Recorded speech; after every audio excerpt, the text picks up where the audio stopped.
Yeah.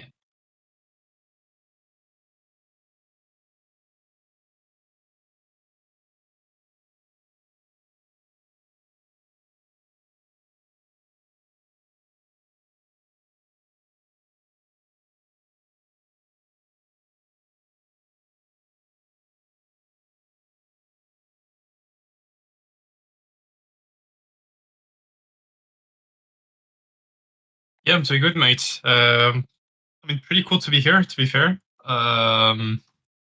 Yeah, I mean, Hailchair had an emergency, so, decided to jump in, catch some games, some cool names. Of course, Keturboy, Daniel.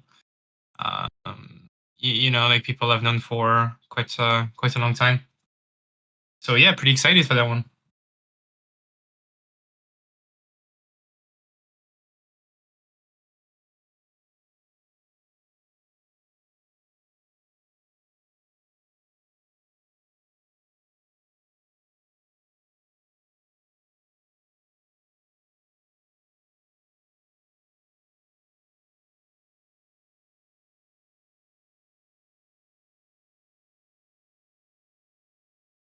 You might want to double check your audio. I don't think they can hear you. Indeed, they cannot, and they couldn't hear ESOC background. My bad, guys. Hello, hello, hello. Now you can hear me, in theory. So you missed the entire intro. You see, that's why production stuff is usually done by professional and not people like me.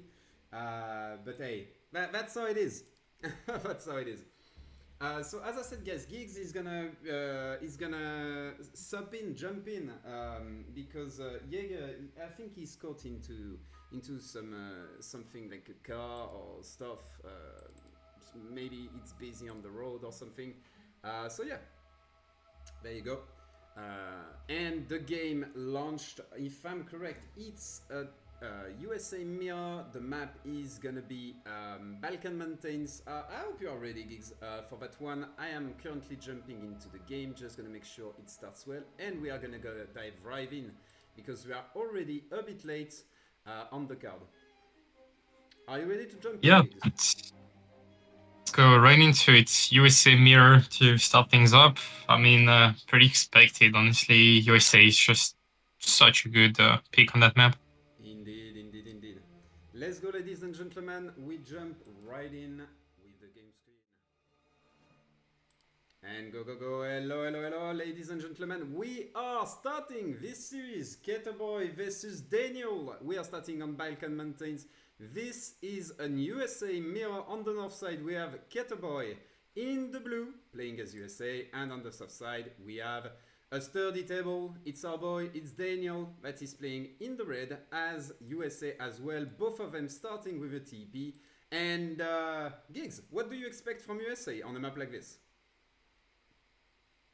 Well, right before we go through that, I think we get some comments from the chat saying that like I might be a bit too loud and you might be a bit too low. Okay, If you I'm could gonna try raise to. your mic or turn me down, Yeah, I'm gonna try to do that. that'd Thank be you. nice. Yeah. Meanwhile, I think there are two main ways to play that as USA. I think Chinese immigrant is a no-brainer. You have a safe 2 TP stagecoach line potentially, and you have like some of the best natives in the game. And both players can go for it. That's full trading post each usually. And I guess it depends on then the way you wanna play that. You wanna go like 12 or 30 in H up, get that extra bang, go a bit more greedy, or go 10-10, more aggressive potentially. Get the Highlanders out a bit earlier. So Keturboy is used to USA for sure. Daniel, I don't know. He came back to the game recently. I don't know how much experience he's got with that Civ, but I'm pretty sure he did his homework. Indeed, well, I have a little bug with me. How is it called? The home city map that are not showing on the bottom, which is an absolute pain. But hey, we will do with it. Can I actually close this thing? I don't think I can. That's so much pleasure, guys. This interface. Up, up, up, up, up. Um, Clear? Close? No, I can't. Even with the home city hotkey. Huh, mate, if I ever use that one, you know, that's the issue. Do you know what it is by default? H, I would say. H? Nah, it's not what it is. Let me jump into the Okay. options because I will have to learn that one. Yeah, it doesn't go away.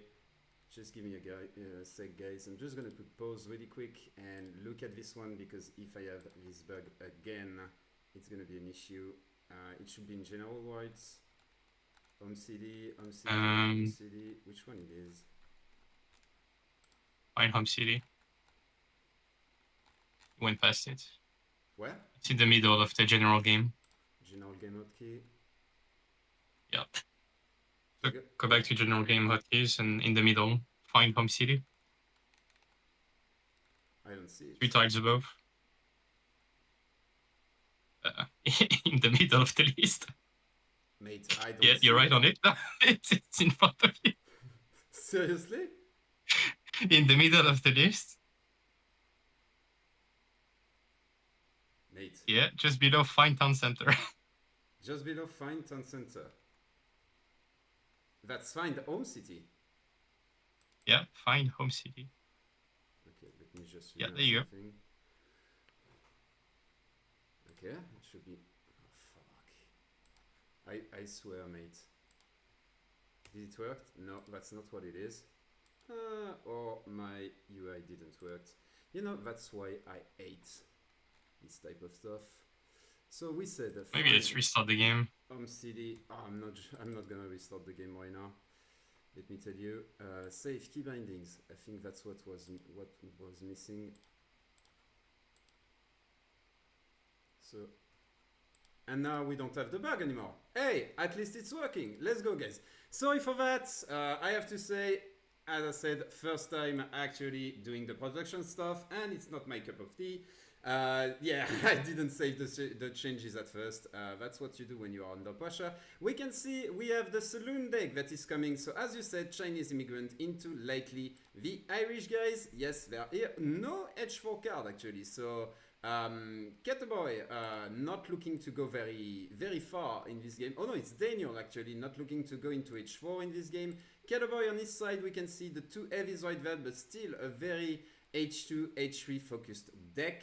Guys, I believe you cannot hear the sound of the game, if I'm correct, because I cannot hear it myself. I'm gonna try to check that, if that's normal.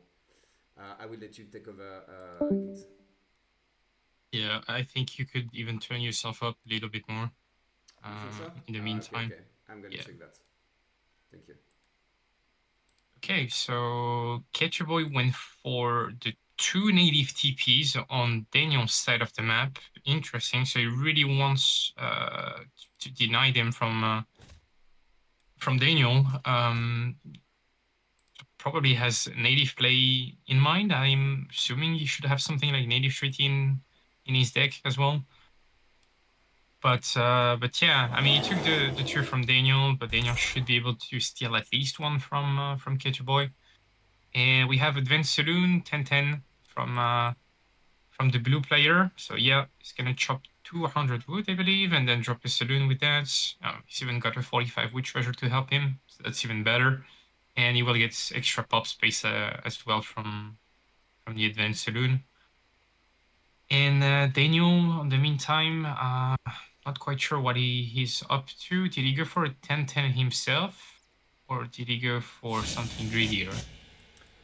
A big detail, but quite important. We can see that Keturboy has gone for 3 native TPs, so he's going to be able to have a total of 5, I believe, TPs, while his opponent has only 1 native TP. And this is going to make a big difference when it's time to get the Scottish immigrant. Because you can get 2 church, you can get 3 saloons, but then you need TPs in order to send more Irish immigrants. And Daniel is not going to be able to do that, while Keturboy, he can go to a maximum of 10, while Daniel is capped at 8, just because of those TPs. So very nice play right there. And we can see Daniel already going for a stable right there, so small deviation.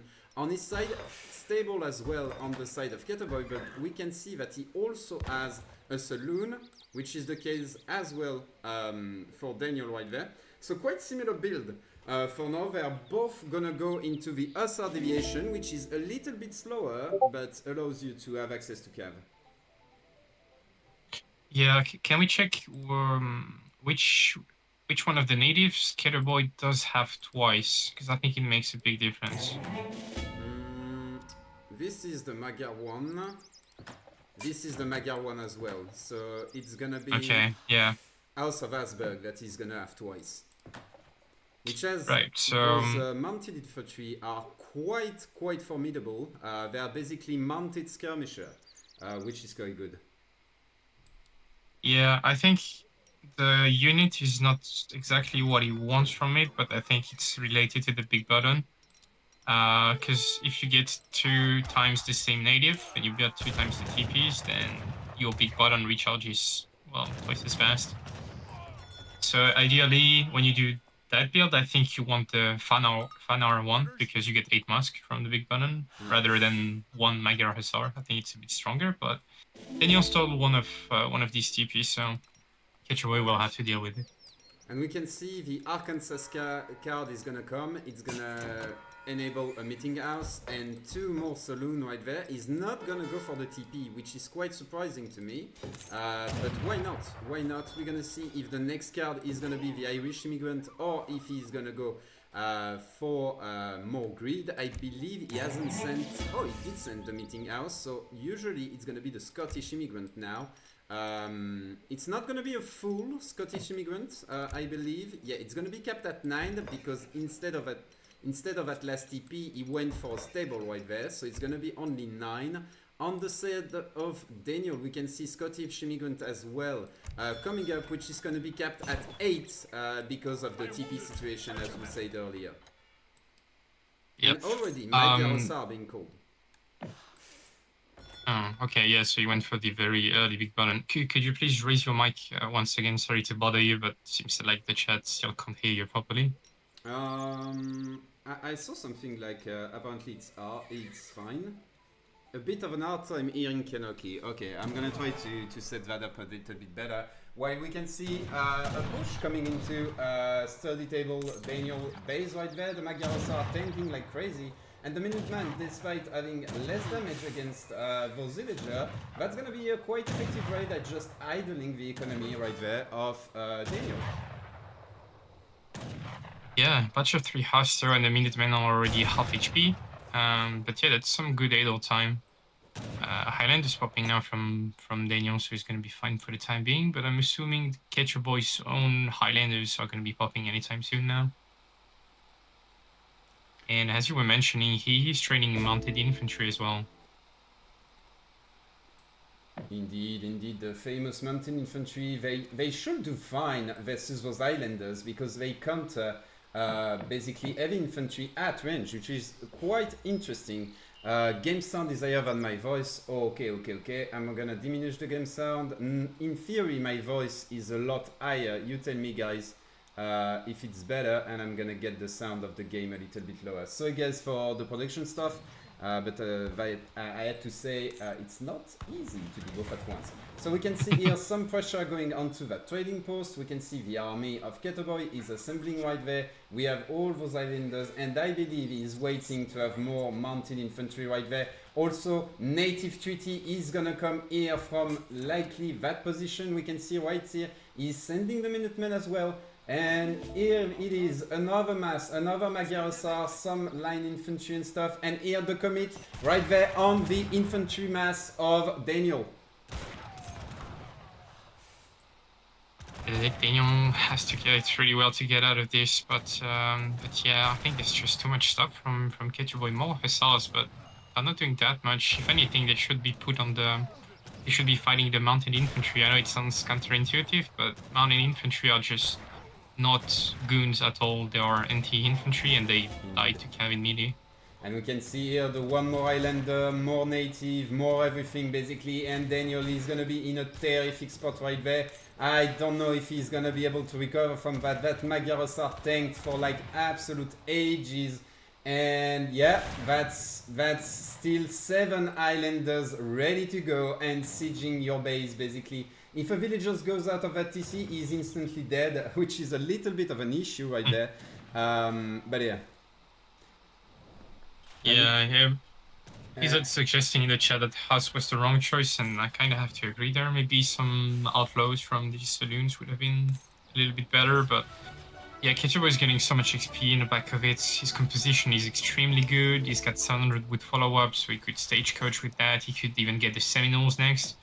I think like the follow-up from Keturboy is going to be so much better. And another Magyarosar is coming out as well. So those bad boys have 700 HP in H2. That's quite a lot. And yeah, already one saloon down. Probably gonna focus the next two saloons that are at the bottom. A bit risky, but with so much of a mass, there is no pop that is really problematic to you basically. Maybe with Seminole, but I don't think so. These guys are really strong, but on their own, I don't think it's going to be quite enough. Yeah, especially versus the Magyarosar right there. I believe that guy alone can take those Seminole archers. Keturboy is still being careful though because he's afraid of, as we can see, another pop right there. So nice play by him. Keturboy is gonna go himself with the Seminole Scout. I believe that's why he's not fighting here, because he could probably win this engagement, but might as well wait for his own shipment before taking the fight. And guys in the chat, is it better on the side, on the mic side, on the sound balance? Is it better? Make sure to keep me updated. Also, Keturboy, he has the big button right there for the Greek Revolution. That could also be a thing right there if he wants a big pop. I believe that's what he's gonna do. He's gonna bait his opponent right there. We can see the Seminole Scout are coming. He has the Minutemen that are coming. He has the Greek Revolution available, and this might be a terrific fight right there for Daniel. Yeah, he's got Minutemen as well available if he wants to, but yeah. I mean, just twice the stuff from Keturboy. Yeah. Oh, we can see 5 more are coming. There. 5 more are coming, but it's not gonna be enough. There is so much mass on the field right now, and we can hear Greek Revolution coming behind this. More blue, still more blue, and red is on the run. There you go, game 1. G into the G by Keturboy. Yeah, I mean, looks like kind of a build order Dave here. But very smart from Keturboy, just denying the natives as fast as possible. Even like at his own greed, you know, because he didn't take the second training post, the standard one, but he went straight for the 2 natives. And yeah, I think that was pretty good from him. Indeed. That's really a thing, guys, when you are playing those matchups that are TP dependent. Actually contesting the TP in H1 is super important if you are going, for example, for like native build orders, or like we saw right there, this Irish build order that is based on trading post. We're gonna go back to the normal screen, guys. Home screen, there we go. And yeah, nice game 1 right there.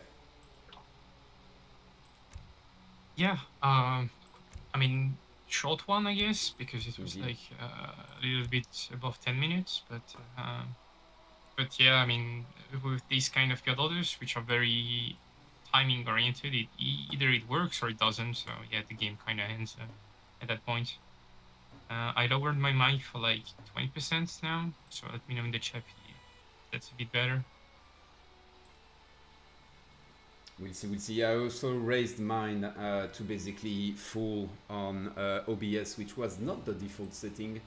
So thank God, and I got my mic a lot closer to my mouth, so it should be better for all of you guys. So apparently it's all okay. Apparently it's all fine. Sorry guys for that first game and the production stuff. I have to say it's my first time with ESOC on the production side as well. So yeah, it took me a little while to get used to. Map 2 is likely gonna start. Dan versus Brit. I'm gonna get all of that ready.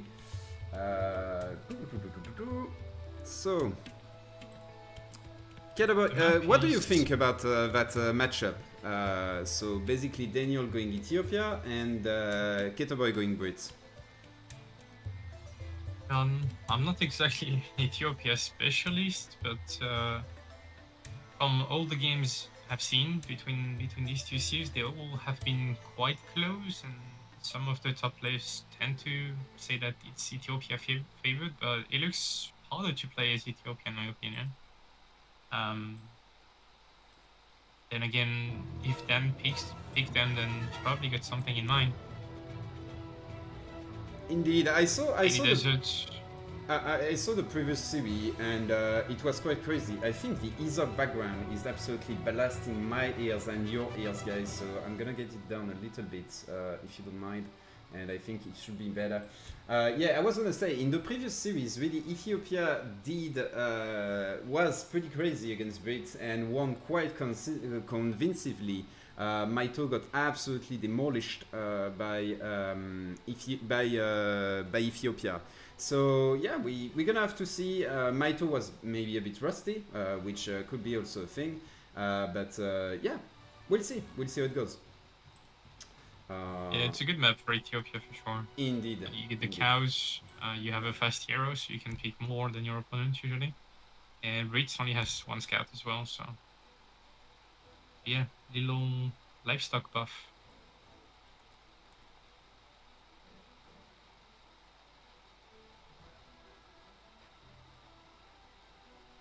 Players already winning game. So I don't see I don't see the game yet, so it's gonna pop soon enough, I believe.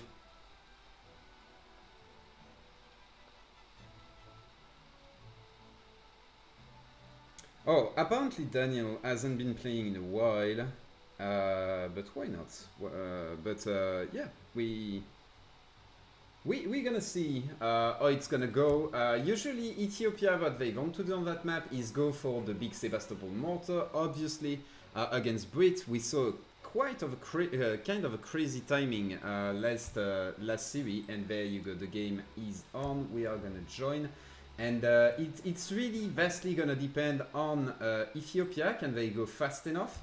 And can Brit basically either out-eco or contest Ethiopia timing? That's going to be the big question. And we are going to dive right into the game as soon as we're ready. Are you ready, Giggs? Yes, I am. Okay, so... Ready to see what Daniel can do with Ethiopia. Indeed. So let's jump into the game.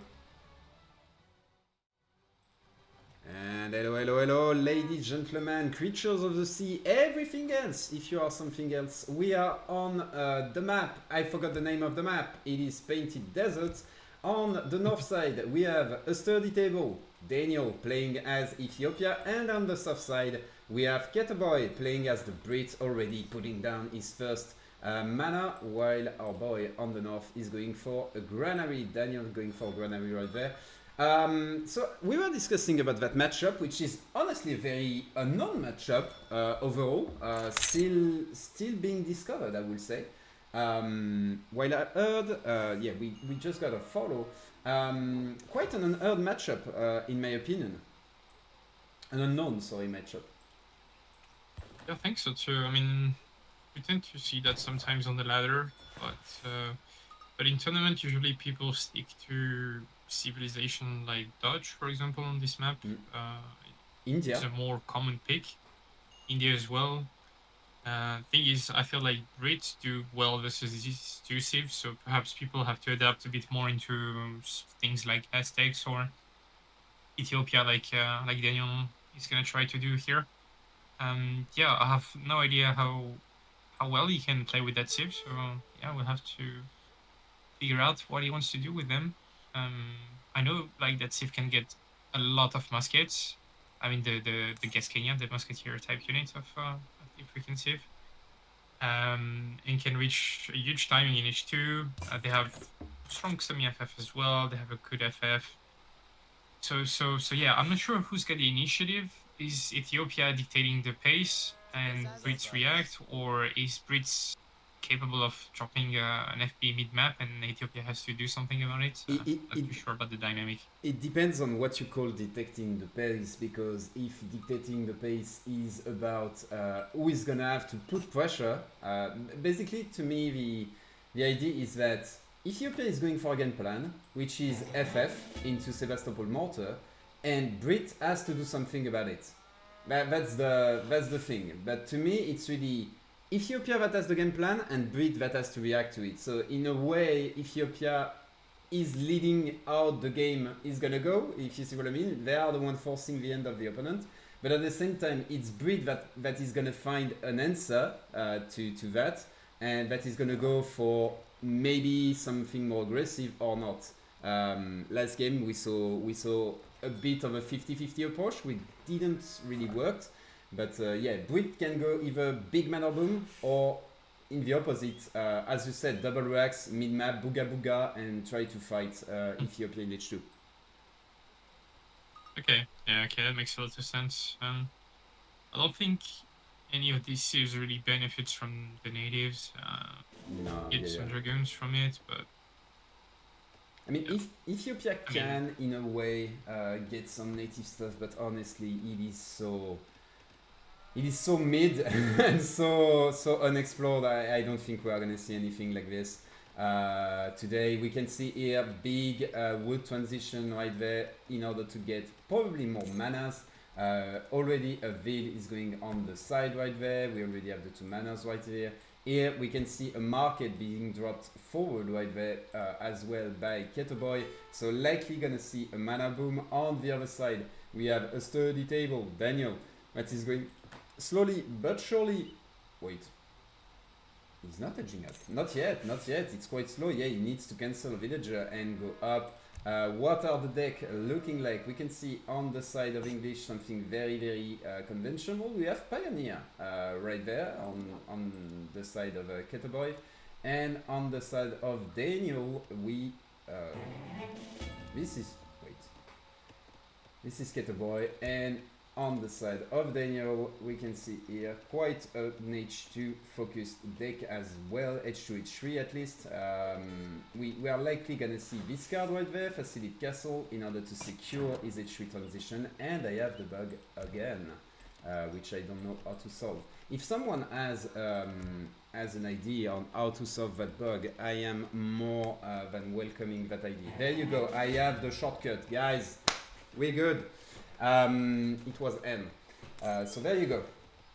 Thanks to N, it works. And Brit starting his mana boom right there. We can see likely a Rax going up mid map. So that's not going to be a big Ooga Booga mana boom. Instead, it's going to be a big Ooga Booga Rax opening with an outpost in the middle of the map.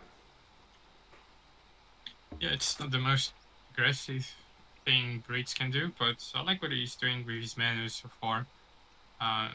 He spread them out on the right side of the map, so if he gets raided from that side, he will see the raids incoming. He's got a tower mid-map in between the 2 native posts that he controls, so you get extra line of sight from it. And all in all, you know, he's not booming hard, he's not rushing hard, he's getting steel traps now. So he's something in the middle, just until he can figure out exactly what Ethiopia is doing. Oh. Let me tell you, that's not going to be something in the middle. At least I don't think so, because as we can see here, he's getting the wood right there, he's gaining a few mana, but this is not looking like a mana boom. He was even clicking onto pikes. As I say that, he's using that wood in order to build more manas, but we can see already the first batch of musketeer. The big question is, how many manas is he going to stop onto? And I think if he stops there and he stops cutting wood, getting more wood like in large amount, and if he focuses onto bisons and onto coin, we are likely to see a rush coming on the side of the Brits. Likely gonna stop around 90 population, I believe, and just gonna rush Ethiopia. We can see Ethiopia, he had the arsenal thanks to the Jesuit edge up, I believe. Native embassy behind this.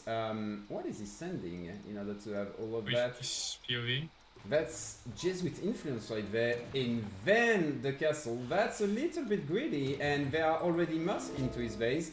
We can see these influence tokens are not going to be gathered yet, and he's going to be able, I believe, to recruit Conquistador? It should be maybe Conquistador, maybe something else. We're going to see once he get that influence, he's likely gonna start recruiting something from this. Yeah, he's getting quite greedy. He's gonna get the palace as well. Get an extra defensive building. Probably will drop it on the right side of the map. But yeah, it's gonna stack a lot of influence with that build. I'm assuming you will eventually send the Cannoneers Probably, yeah. shipment, which would be really nice versus Brits. Well, we can see But on his side, Keturboy is stopped at 90 population. Indeed, he just sent some longbowmen and he's keeping the batching of the musketeers. So really, I would say the default rush strategy. You usually still go for those 90 population because that's going to help you in the second edge, and you want as much population as possible, villager as early as possible. While we have the palace going down right there, it's gonna really slow down that push. The longbows though, doing a really good job here, picking off some villagers, the Aben making sure everyone stays alive with some healing. And for now, what do we have as a reaction? We have some cannoneers being produced, so that's not the conquistador, that's the cannoneers, because this is the Portuguese. oh, he's training them. Yeah, indeed. Yeah, I mean, that's a good unit to make versus Brits, but Brits already got a solid mass, and he's like that he's harassing Ethiopian eco. Like, the castle is, well, in a suboptimal place. Ideally, you would like it to cover your food as Ethiopia, but yeah, it wasn't the pressure, so he had to drop it here, and until he gets these cannoneers out, then yeah, it's pretty tough for him to defend. And yeah, 5 on the field should be enough. But Keturboy is going to spot them and just retreat. And, you know, these units are really good, but it's not very long-term sustainable for Ethiopia. They are quite expensive, and, well, it doesn't have infinite influence and can't gather that as fast as other resources. Oh. At the same time, Brits struggles to have cavalry very early on, so I'm not sure if he's got a stable yet. And it looks like he's getting raided as well by some shuttle under his stun center. Indeed, right there, some shuttle warriors right there. You like basically keeping those musketeers busy. I'm not sure it's gonna do a ton of damage, but those bad boys right there already did a ton of damage, killing like 6 longbow, I believe, and maybe 4 musketeer, which is tremendous at that stage of the game. The shuttle warrior just forcing some attention at the back on the side of Brit. He's starting to swap back onto wood in order to produce more longbows, while on the other side, Daniel is keeping the production of shuttle warriors. As you said, the big issue is that you don't have infinite influence right there, and not having infinite influence means that those cannoneers, they are in limited amount. There is still the card right here that is going to provide 200 influence with every shipment. But as your shipment curve is going to flatten, that's going to be less and less and less influence. And remember, guys, we are on a non-TP map, which makes it a lot harder to actually have a lot of shipments. So here we can see he's going with the 7 cannoneer. That's going to be quite a formidable mass, not going to lie, in H2. And as long as there are no hussars on the field, I believe there is nothing to counter such a composition once the 7 cannoneers are on the field. Yeah, you're correct here. Composition-wise, yeah, study table. Daniel had really prefer his composition over musketeers and longbows. He's training javelin riders just to be safe from any cav switch from British, but it looks like Keturboy is happy going full infantry versus that. He's got worse quality units, so to speak, but he will have more of them. Damn, I love this. Since he has an arsenal right there, he has access to counter infantry rifling, which is gonna make those bad boys go from 1.50 to basically 2.5 in terms of multiplier. But it works on them? Yes, it does. Okay. Those guys are absolutely... Okay, they're gonna shred infantry. Yeah, musketeer in particular, but that's a lot of longbows right there, and you need those shuttle warriors in front, because those cannoneers, they are not abuse guns, they have only 20 range resist and 18 range in H2, so quite limited right there, and they are extremely precious, so you need to keep them alive. We can see they are pushing forward. The outpost is going to try to pick them off one by one while they deal tremendous amount of damage to those longbows. Yeah, they will. However, it doesn't have much siege there. I feel like it's kind of scary to push right into that. Gonna need some very good unit control Lay these muskets forward so you can get counter-infantry rifling working, but looks like the shuttle are just getting decimated here. Yeah, I believe there's just not enough mass, you know. Even if you have better units, if your opponent has twice the amount, it's not gonna work. And those longbows, remember, they still outrange the cannoneer, which means they have the first strike. And we saw a lot of those cannoneers did go down, 5 of them at this moment, 6 of them now. And they are not easy to replace, as you can see. He has no influence. He's not gathering a lot of influence from his coin right there. It's only 25%. He's not going to be able to replace those cannoneers efficiently. And without the mass of cannoneer, there is just going to be a sea of musketeer just moving forward. You know, they are not janissaries, but they can still move forward. So yeah, I mean, the problem, it felt like his mass was low. I mean, it wasn't really low. It's just that he had like 10 Javelin Riders, expecting a cap switch that did not come. So yeah, Javelin Riders are just basically useless if you don't have any cap for them to kill. And yeah, but you know, pushing the FB as Ethiopia is tough, but defending in his base with center fire and the castle and cannoneers should be a bit more easier. Indeed, we can still see the longbows. They are gonna rain like terror hell onto those villagers that are gonna go down slowly but very surely, while the musketeer mass is keeping the entire army of Ethiopia busy. He's gonna retreat right now, probably because he was being raided at the back. Yeah, there you go, you can see being raided a little bit, so he's not gonna split his attention and try to micro on both fronts. More villagers are gonna come in. We can see longbowmen. He still has a few cards that he can send right there, or everything needed to either do a calf switch or to transition to Fortress Edge. On the other side, we can see more cannoneers are finally gonna come, some shuttle warriors as well, but still no siege in order to deal with that outpost, and that outpost is just giving so much map control versus those low HP, low range resist units right there, and low siege units, while the longbows can just, yeah, do that, just kill units at range without receiving damage. Oh no, it's just not the mass for Ethiopia, and like the count is many muskets versus many shovels, and I think British is just gonna smash this fight.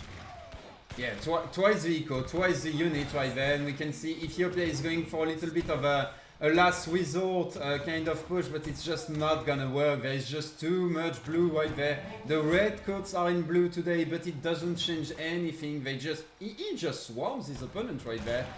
Very nicely played by Keturboy, and honestly, yeah, there is no comeback on the side of Daniel. Very nice game right there. It's gonna be a 2-0, guys. G into the G. Yeah, it was a cool build from Daniel there, with the cannoneers and getting like counter infantry rifling, which is pretty creative, I think. It's just that I feel like he had a window where he could have made like a lot of shuttle, and he expected the cap switch from Keturboy. So yeah, he invested like resources into 10 Javelin Riders, and yeah, behind that he's just so far behind in eco.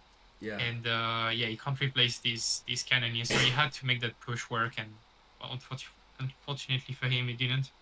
I was looking at the the eco graph, and we can see 3.5 more, 3.5k more for Keturboy right there. I will let you do the math on how many. It's basically 35 more musketeer than your opponent at 13 minutes. Like 35 more musketeers at 13 minutes.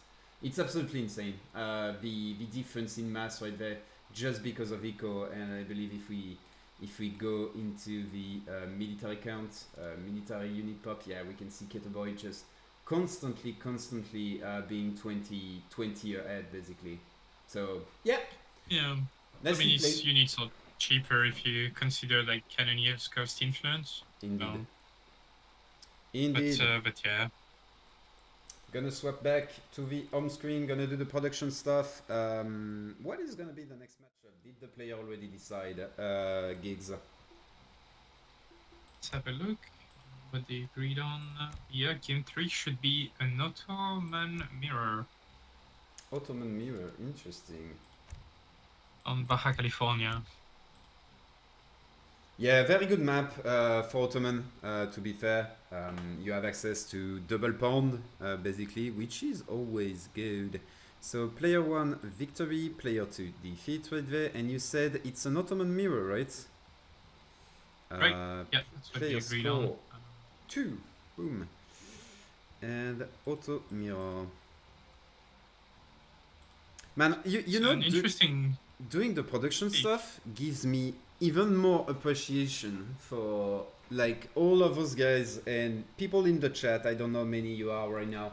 I want you to say thank you to everyone doing the freaking production because as you can see, I am quite overwhelmed by all of this, and I want to thank everyone that is doing the production usually because they are really making it easy for us caster to just focus on casting, you know, and not have to worry about all that. So yeah, thank you guys. All I'm gonna say. Yeah, that's true. Yeah, we got quality tools, but they're obviously not easy to use. They need a But yeah, little bit but of back to the practice. series, an Ottoman mirror, and Daniel picked first, so it means Keturboy counterpicked and decided to go with the mirror. Hey, I mean, it's a display of confidence. That's all I'm gonna say. He wants to show who is boss, basically, and also I'm not sure there is a better save than Otto on a map with double pound.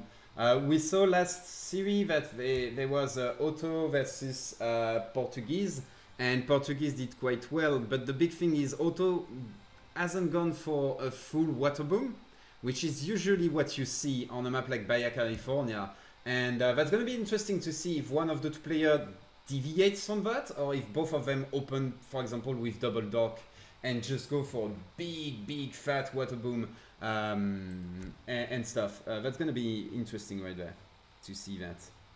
Yeah, I think there are many options for Otto. Water boom, stagecoach play, FF, H2 play, Janderi, Janebus. I mean, there's so many different things you can do.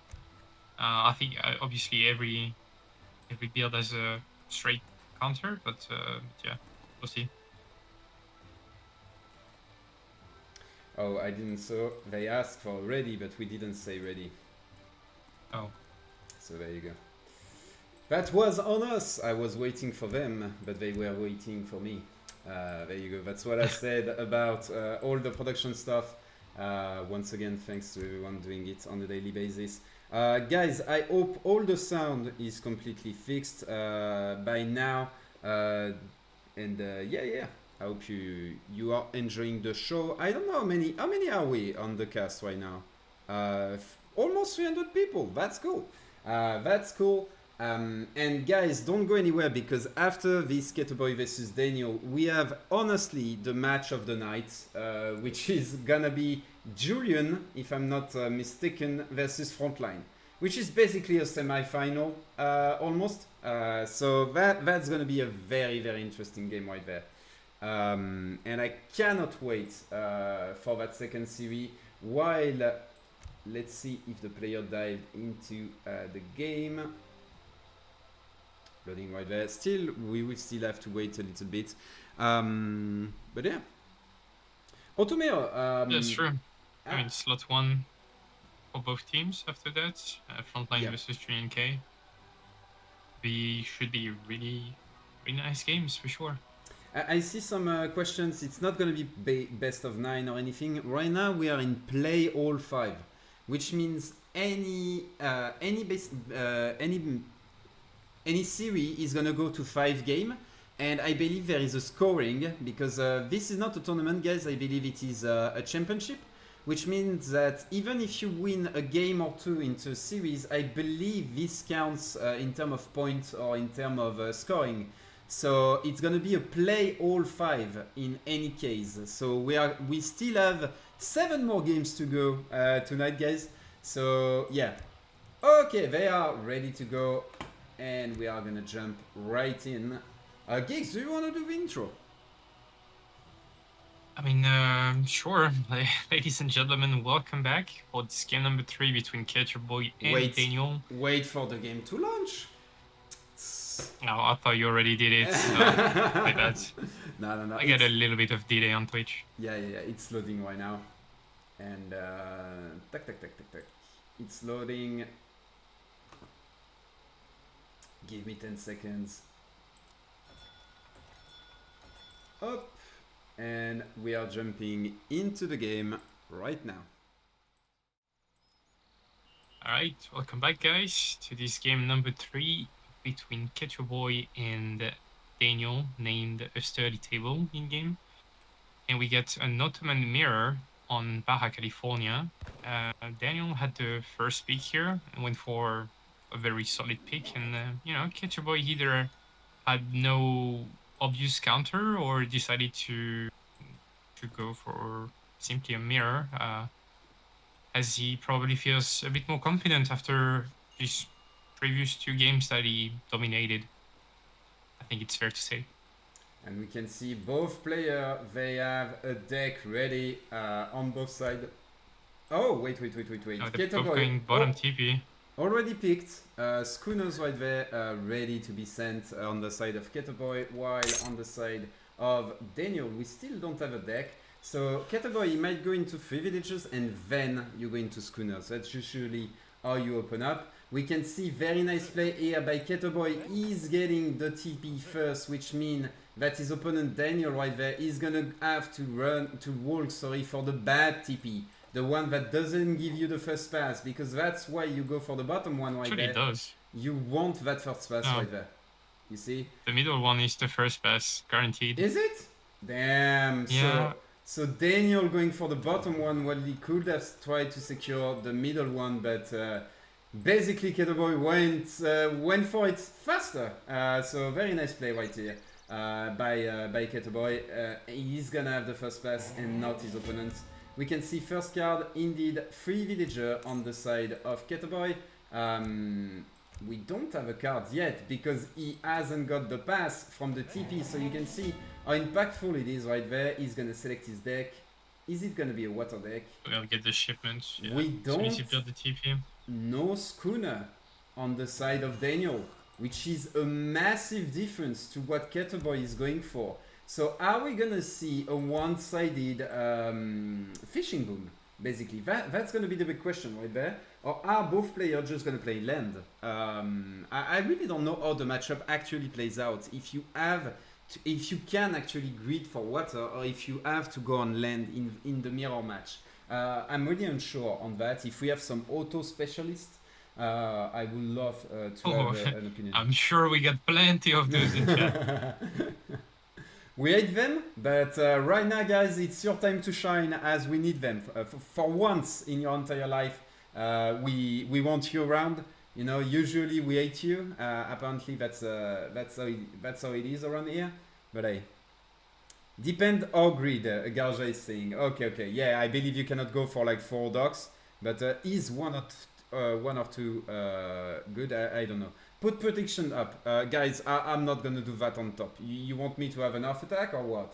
Come on. So yeah, if someone wanna do the predictions, go for it, guys, but I'm not gonna manage that as well. We can see both of the players transitioning into a lot of wood right there. What is it gonna be for? That's the big question. Are we gonna have a dock opening? I'm really not sure. That's the second card here right there from by Keturboy. Is he gonna send schooner? If he doesn't, maybe it's not gonna be a water boom right there, or maybe he's waiting for 700 wood and then schooner. I don't think so. Usually you send schooner at that point. And he's gonna go for capitalism. So I believe we are not gonna see any water on the side of Keturboy, and we are not gonna see any water on the side of Daniel as well. He's going for capitalism as well on his side. Yeah, okay, so probably wants to go for a second trading post then, and ignore water for now. Because usually when you send 2 shipments in H1, then you want to get an additional source of experience. But it looks like they're battling to who's going to be the first to take the second trading post on the top right now. And it's gonna be Keturboy. G into the G. Wow, that's huge. Yeah, it's huge. And that's why, guys, I was pointing out at the market, which, like, honestly, when you have 13 builds, no amount of economic upgrade is gonna be worth a market yet.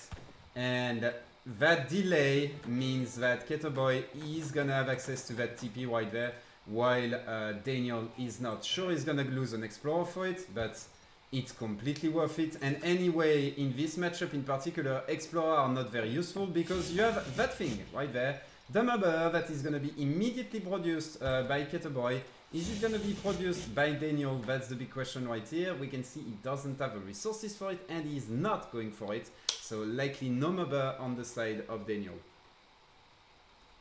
Yeah, I mean, just a meta thing here. This buy is super strong for Otto. Is cheaper than I think some other spies. Maybe I'm mistaken there. It's also a lot faster. But what do we have from He's just better. Daniel? Double racks? Yeah, indeed. Double racks in base? That's very, very, very weird, I would say. We have only one racks on the other side, coming on the side of Keturboy. But yeah. All I know, market is not worth. Yeah, I kinda have to agree right there. Daniel sure is gonna get the Explorer, but see? The mobber is coming and he's gonna just eat this Explorer alive. Right there, boom! There you go, he gets his promotion, 180 HP. The Explorer died next to the TP, so it's gonna revive automatically. This one is not, so G into the G. And he gets extra scouting. He gets extra scouting from it. I don't mind the market as Otto actually. Especially if you go capitalism and you train Jans, then you have all your fields on food, so you can go at least hunting dogs, maybe still traps later. Yeah. I just think you should prioritize the TP over the market in transition. But then sure, go for the market once you reach H2, which is exactly what Keturboy did right there. So very nice play by him. However, we can see sturdy table. Thanks to the 200 wood, he has a double wax and he has already 10 giants, while his opponent has only 5 giants. He's barely starting his second batch. Right here we can see the batch is already halfway up and we are likely gonna see 5 more Janissaries on the side of Keturboy coming. So more XP, more eco, quote unquote, on the side of Keturboy, but bigger mass to start with on the side of Daniel. Yeah, can we quickly have a look on Keturboy's Fog of War? I'd like to see if he's carried the double ranks with his spy. He did. So he is aware and he's gonna retreat, which I love. Very, very nicely played. Yeah, he's fine. She's probably gonna defend his TPs and drop an artillery foundry, mix some Magus, and should be fine. Hey mates, you are reading the future. As you can see, an artillery foundry is going up. We can see a lot of houses right there. I'm not sure he has the eco though at that stage to start Abus production. Yeah, we can see very little coin, so it's gonna be hard to start Abus production unless you get 700 coin, which is exactly what he's going for. And now he's gonna be able to have a batch or two of Abus guns in order to complement here his Janissary mass. On the other side, obviously Daniel is not gonna have as much of an eco. We can see he's investing into more Janissaries. He's not gonna transition into Abus. We don't even have an artillery foundry at that point. We can see that his wood crates are delayed by a lot here because of the lack of second TP. Is he gonna go for an artillery foundry right now? That's gonna be the big question. For now, we don't see it.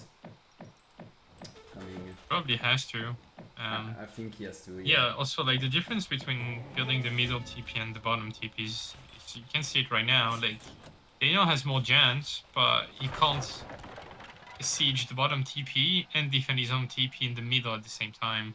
Yeah. Which is also one of the benefits of having like really spread out TPs. Indeed, and we can see behind this 600 coin is going to be 600 wood, sorry, is going to be sent. Middle TP being secured here by the Explorer, while on the other side the Explorer is still there. He cannot secure an extra TP, and we are likely going to see a stagecoach coming. And I don't see how you can contest the stagecoach without having Abus guns on your side, and there is no artillery foundry yet in the base of Daniel. While we can see the first Abuns, they are coming, they are gonna do tremendous amount of damage versus the Jans. And yeah, Keturboy is gonna have full control of the map right there.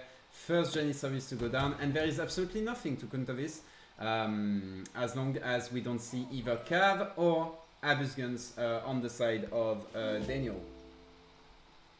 Yeah, it's really tough for him.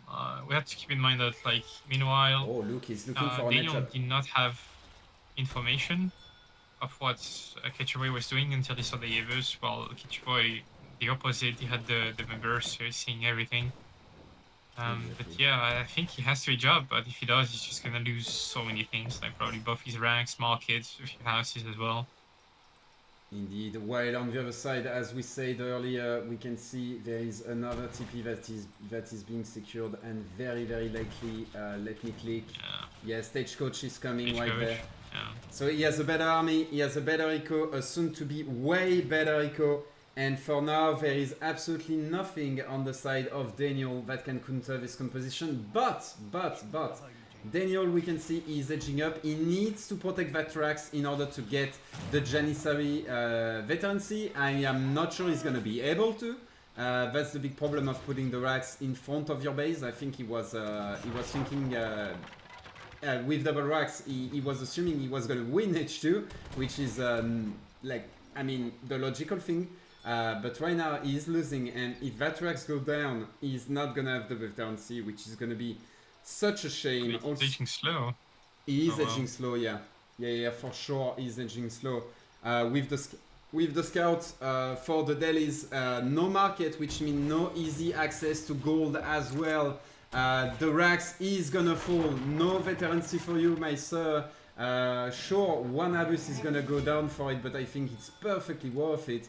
And we can see Keturboy is sending 600 coin behind this. He's keeping the production. Maybe he's gonna look for an edge up at that point, or maybe not, because we can see more coin coming from the TP line, so that's gonna be a lot more Abus coming behind this. Keturboy is gonna commit into H2 versus Daniel H3 right there. Yeah, I mean, at any point you could just cancel the batches and rely on Stagecoach to age up as well. Study table is gonna age, and yeah, he needs to get veterancy, and judging by his macro, he's probably gonna send Spahi, which should do very well versus H2 jams. I fully agree right there.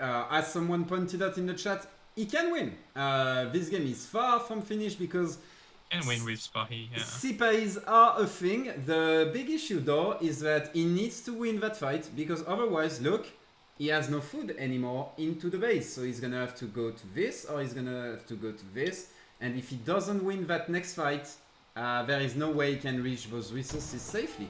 So he needs to win that next fight. We can see the CPAs, they are on the way. He's also completely popped right there.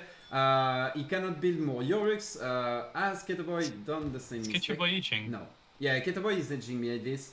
I am not sure. Should go back. I think so as well, because as you can see, the CPAs, they are coming, and they might catch this army. Yes, they are gonna catch the army. We can see behind that the Bashibozuks are also coming. The snare is coming, the CPAs, and that's gonna be a huge cleanup right there. So sure, Keturboy, you have the eco advantage, but you are gonna lose your entire mass. And are you gonna lose more villagers, everything behind this? That's gonna be the big question right there. At the moment, no CPA is going down yet. There is one very low HP, a second one might go to HP, one CPA down. But what a trade right there on the side of Daniel. Insane fight. He's gonna chase those Abuscans right there with the CPAs and might clean everything up right there. Excellent fight by our boy Daniel right there. Yeah, I mean, looks like quite a big blunder from Keturboy. Like he had that game in the bag easily. He knows it. He did like a lot of damage, and he was aging. And I felt like he stayed around for too long. And I mean, the player of his caliber probably knows that the only way he could have lost that was basically Spahi or Mamluks. And yeah, got caught. Indeed. Still not over though. He managed to save his Abus somehow, and he still got like more eco, and the trading was working for him. Indeed. However, one thing, he doesn't have the food in order to get the CPAs, and CPAs alone are not going to be able to kill that amount of veteran giants. However, we can see, as you said, those Abuscans, they are still able to deal with some Janissaries right now. They have been immediately upgraded to veteran, and those Abus are those CPAs, are too low at the moment to just dive in. I would like to see an imam right there from a mosque. There you go. You can see the mosque is finally going up. He has been idle on his villager because you know you need the tech. If you don't have the tech, you cannot go above 25. He has been idle for a while right there. He's likely gonna get that tech, and I would like to see an imam right there to heal those Sipais because they are still extremely valuable at that point. So likely this upgrade first, and then you need to get the imam. Yeah, for sure. But yeah, Daniel like won that fight pretty convincingly, so he's kind of back in the game. But yeah, as we were mentioning, he's behind Nico. The only thing he has going for him is he's got like some extra techs, like leftover Sparry. He's got early Falks, so he has to make sure that these do a lot for him. Yeah, especially the Falconets, we can see moving slowly, very slowly forward. He is not investing into the tech yet from his mosque, so at this point it's looking like an all-in on the side of Daniel right there, while Keturboy is sending his own 2 Falks. Sure, he has Sipais to deal with the opponent Falk, but look at the amount of HP on those Sipais. They are gonna die extremely quickly, while on the other side, in order to deal with the Falks, we have 17 Abus guns, and those things, sure, they have a negative multiplier, but they still do over 20 damage per pop onto those Falconets, which is a ton. Yeah. So, and we can see 2 Falcons right there coming up. They are gonna get the first shot, maybe? No, they are not gonna get... Careful in between those buildings right there. You don't want to pack, you don't want to take a double shot. There is a chance for a double shot right there. We can see first shot, first Falconet is gonna go down. That Falconet need to focus right there. Trade of the Falconet, both Falconet died on the side of Daniel right there. And now he has to run because there is still a Falconet and there is a lot more Abus right there on the side of Keturboy. The eco is just speaking right now.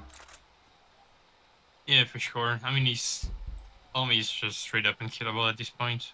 Veteran Abus, veteran Jans. And doesn't look like behind that Daniel was able to get any kind of follow-up. He's still capped at 25 years, finally got the tech, but, you know, he's got MAMs. It's probably his last shot to win this game. The Imam is finally coming. Yeah, if he had... Maybe with the MAMs and full HP Sipais, but you need full HP Sipais right there, because if they are not full HP, they are not gonna cut it, basically. And I'm not sure Keturboy is gonna give you the time to basically heal those bad boys right there. Yeah, you need to get your army safe, you need to get your imam safe, wait for those guys to come in, and just go for one last fight, basically. Hide behind your TC right now. Don't lose the villager! That was close, and... Mamluks could do something. Yes. Indeed, but look, the Sipais, they are still extremely low HP right now. They might commit. The Mamluks are coming forward right there. They are gonna tank quite a lot, but the Sipais at the back, look at their HP. They might go down quite quickly. Yes, first Sipai gonna go down, second Sipai gonna go down, third as well. The Mamluks, sure, they are full HP, but where is the damage from that composition? That's the question I'm asking right now. I don't see a lot. Yeah, there you go. G into the Not G. enough chance. Yeah, GG. G into the G, boys. Yeah, I mean, once again, you know, it's really details. It really reminds me of the first game. I don't know about you, but it really reminds me of the first game, in which we saw Keturboy basically winning the TP fight, I would almost say. You know, in transition and stuff, securing the TPs. And that's the second time we see this by Keturboy, and to me it just shows a more, I don't want to say accomplished, but you know, a more refined player that has been playing those matchups more and knows that securing those TPs is actually a priority, which might not be in a lot more matchups. So really, really nicely played right there by Keturboy. Yeah, I mean, yeah, just as you mentioned, details like the spy he trained early. You know, like the 2 training posts being secured on the sides, which are much more annoying to siege.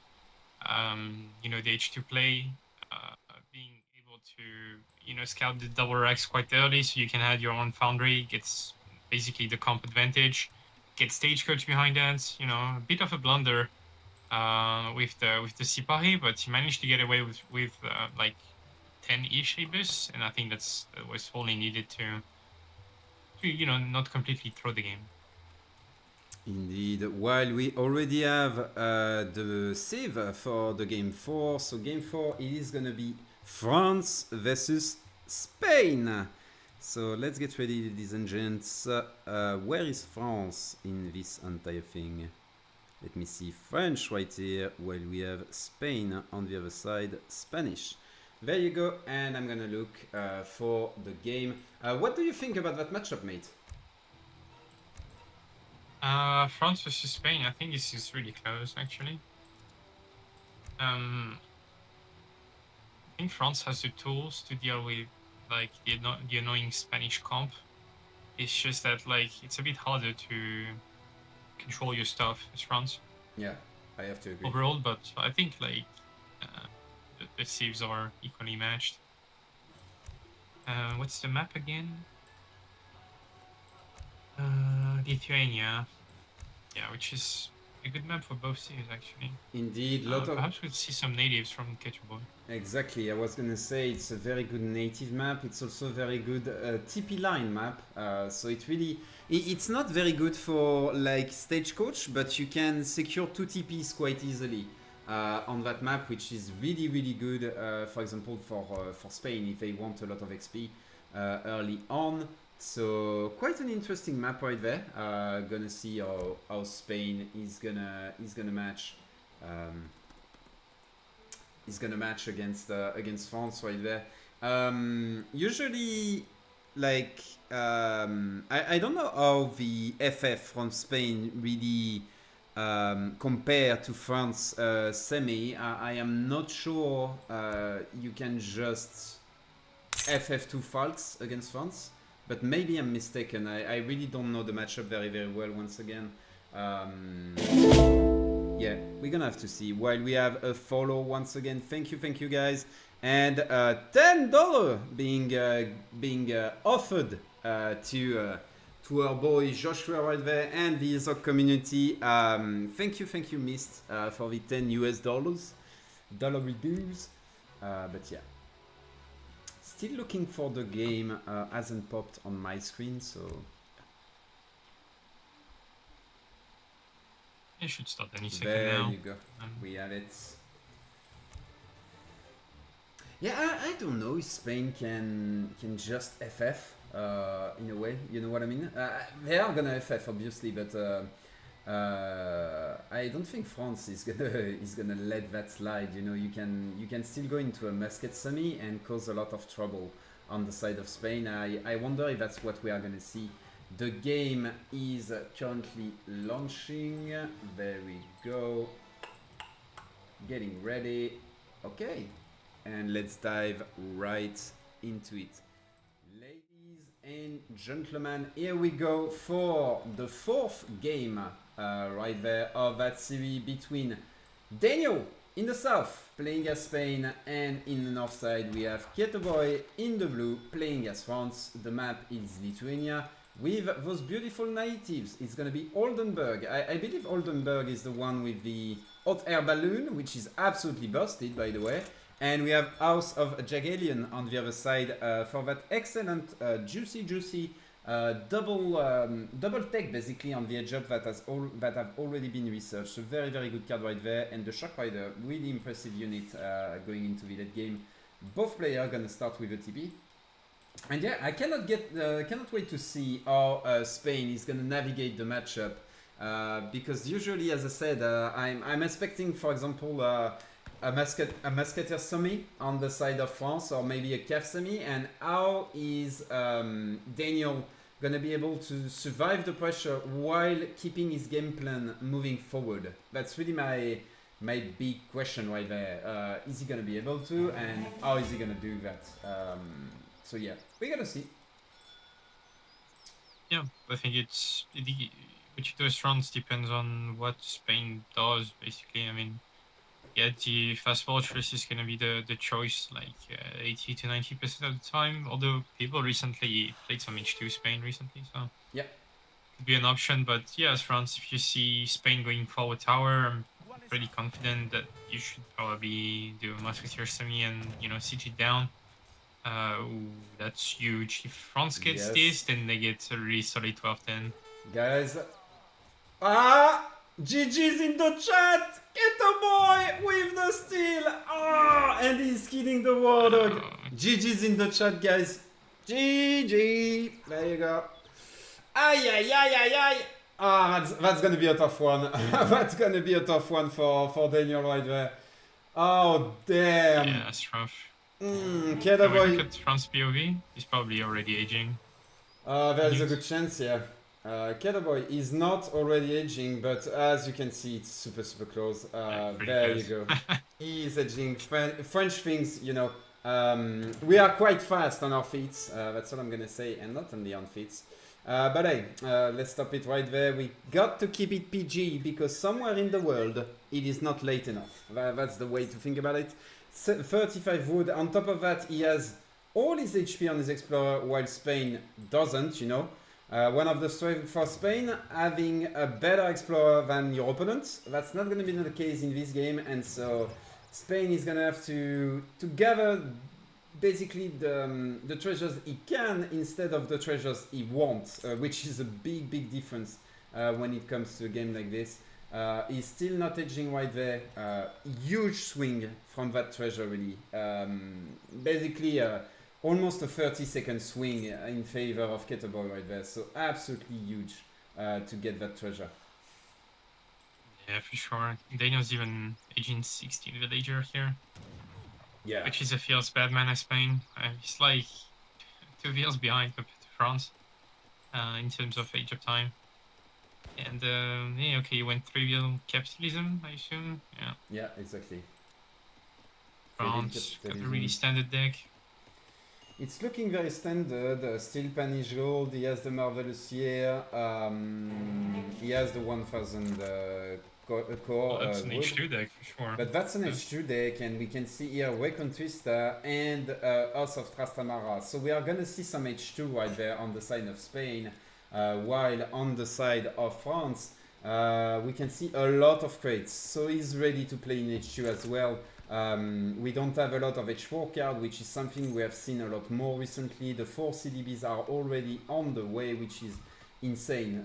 Look at the timing, guys, and the 4 CDBs, they are gonna arrive at 420 basically, which is crazy as fans to have that much eco early on. And you can see already the upgrades coming in, already the church coming in. Behind this, it's gonna be yet another card. What is it gonna be? At that point, it's like France has got more shipment than his opponent, which is playing Spain, which is crazy to think. We can see 700 wood coming on the side of France. Daniel, you can see he cannot send his third shipment yet, while France, the third shipment is already on the way. That's how much that treasure contestation right there in the early game swinged the actual game right there. Outpost wagon going forward, which is interesting right there, because his opponent is for sure gonna start placing some stuff on the ground. We can see racks, and that's likely gonna be either a musket semi, or he's just gonna go full H2 if he identifies that his opponent is going into H2 as well. We are gonna see.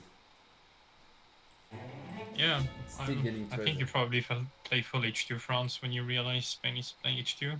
I feel like France is just gonna do what Spain does, but they're gonna do it better, pretty much. I kinda have to agree. The only thing is, we should not underestimate the power of Reconquista. That's the only thing. Reconquista can be a huge swing into a game, but in order to have Reconquista, you need to lose a lot of archaic units. I'm not sure Rodeleros are counted as archaic. I am absolutely sure though that pikemen and crossbows are. So normally you have to go pikeman crossbow, and then you can go into Reconquista a lot later. Double wax is going to be thrown, and we can see musketeer, which are not archaic units, so they are not going to count for the Reconquista. So we might not see Reconquista at all into this game, but we basically have 1 Rax versus 2 Raxes. Oh, 2 Raxes, sorry, on the side of France. So yeah, France is going to commit into H2. It's going to be H2 into H2, and I have to agree with you that I think France does it just better, especially with such a good start right there on the side of France. Yeah, for sure. 8 crossbows, 15 musketeers. Look at the mass difference. Holy moly! Yeah, you have 10 musketeers and 4 dogs? I have 8 crossbows and 15 muskets. Come at me, boy. The explorer Yeah, going now Spain's down. gonna be on the back foot up until 7 rods arrive. But yeah, even with that, I'm not sure if it's gonna be enough. Rods? You will need to snare and then cover mode probably. Yeah, because the rods are not sure they are gonna get the snare, but are they gonna be able to clean up everything right there? I am not sure. We can see more of those crossbows are coming at the back. As long as the musketeers are in front and the crossbows can safely kite right there, the rodleros, you can see all of those rodleros are getting cleaned up. The crossbow mass has not been touched. And so at that point, I think France is still in a perfectly fine position. He has enough musketeer still, and the crossbow mass is just gonna reign supreme. Yeah, I mean, I understand the rod arrow shipment from Daniel, but I'm not sure about the batch of 10 rods. What it does exactly. Now it's just so far behind into the actual ranged infantry war or just musketeer count in general, and yeah, not sure how he catches back onto that. I'm pretty sure France could even sneak up an H up at any point now. Yeah. Or play full H2, I think both work. We can see here 700 coin being sent, so that might be for an age up right there. As you pointed out, I think he's gonna keep those shipments, those batches. He might just, refresh them in order to make sure that he can get a batch. Oh, no, look, he's actually committing. So he's gonna stay in H2 right there. I wonder what he's gonna use the coin for. Is it gonna be just for production, or are we gonna see a switch into, for example, some cavalry? Thanks to that and thanks to those 500 wood that he has in the bank, are we gonna see a switch into SRs? Because right now he has no effective way of spending that much coin. Maybe he doesn't plan on spending it. We can see no extra batch right there. Oh, there you go. As I say that, we can see the extra batch is coming. And just more musk. It might be just for musk production. Yeah, it might be. Or he might decide to cancel an H if he really wants to. I mean, yeah, I think both work as we mentioned. I like what he's doing though. He's pushing a little bit, showing his army. I mean, there's no resistance from Daniel, so yeah, exactly. He's gonna siege 1 ranks, probably the tower, and keep killing Musk. Pop 10 if he needs them, and cancel them if he doesn't, and just stage up behind that. Yeah, you have to agree. Yeah, there you go. He cancelled. He's gonna edge up. Very, very nicely played right there. Daniel is gonna go into H3. He has to, and really the crossbow mass here, reigning supreme. If you cannot contest that crossbow mass, there is no way you can stay onto the map, and that's what just happened right there. Keturboy is gonna keep pushing forward because he feels extra confident. We can see that he's securing even more TP at the back of this. Quite impressive, to be fair. Yeah, and he's, I mean, it's a bit scary to push while you're aging, but he's got the right read, right? Because Spain is aging, and I must say, like, I'm not a fan of this Spanish H2 play, especially since Haza already cheesed Keturboy in this matchup once in the last tournament. So yeah, Keturboy is not gonna fall twice for that thing. And yeah, I came with a proper counter reveal here. Scout popping, Minutemen popping. We can see a lot of musketeers right there. I like what he's trying to do, getting rid of that crossbow mass, which is exactly what is gonna happen. And so now the musketeer can just move forward. But there is still more musketeers on the side of Keturboy, I believe. Yes, there is more musketeer. Keturboy is gonna have veterancy very soon. Is it gonna be the case for Daniel? No, Daniel is not gonna go for veterancy. Instead, he's gonna go for some skirmisher right there. While his opponent is going for the 2 Falks right there. Musk Falks for France. Yeah, I mean, he got away by just stacking his crossbow, which I don't think he cares too much at this point anymore. And yeah, taking that Musk probably already, and just going musketeer cannon so far. Probably will mix some scums later. Yeah, there's like a bit of chat. A bit of discussions in the chat regarding like, is it a cheese, is it not, is it legit, is it good? I don't think France struggled versus that, but Yeah. it's my opinion. Maybe I'm wrong.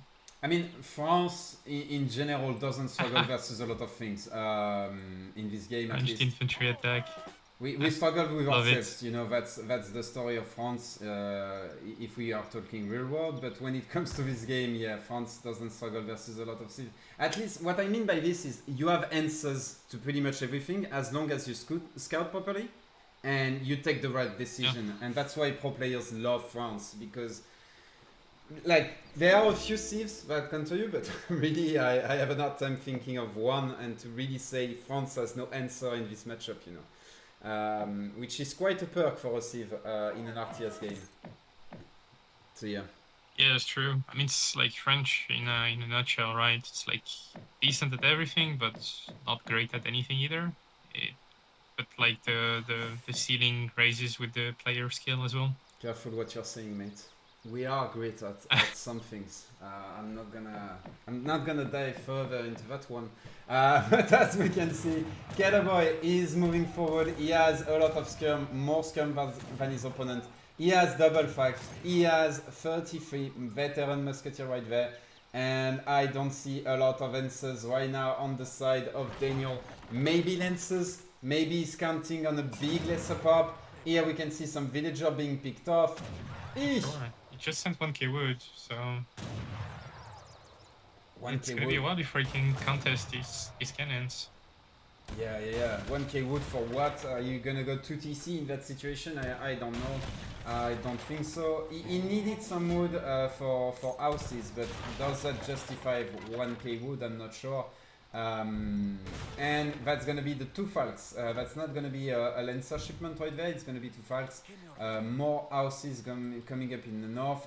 He wanted to go up north right there, but he saw those coureurs des bois and he went back straight away. The explorer is gonna identify that villagers are here, and I wouldn't be surprised if we see a batch, for example, of cuirassiers just heading straight here in a few seconds / minutes on the side of Keturboy. Yeah. I would really not be surprised.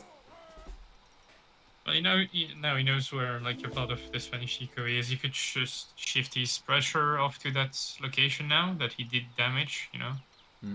Or just, you know, maybe spare 5 muskets and go right there. I don't think he needs more than his current 35 to 40 musk.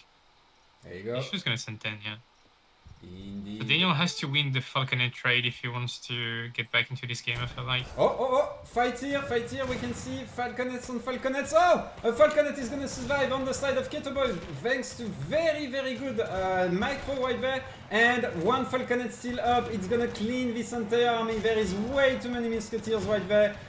Yeah, I mean, that is gonna be a big GG. I don't see how this is gonna solve. On the north side as well, there is an absolute massacre right there, as we can see, and Musketeer just march forward with the support of some skirmisher. They are gonna close in melee. Oh, plus 12s absolutely everywhere. Look at that beautiful blue right there.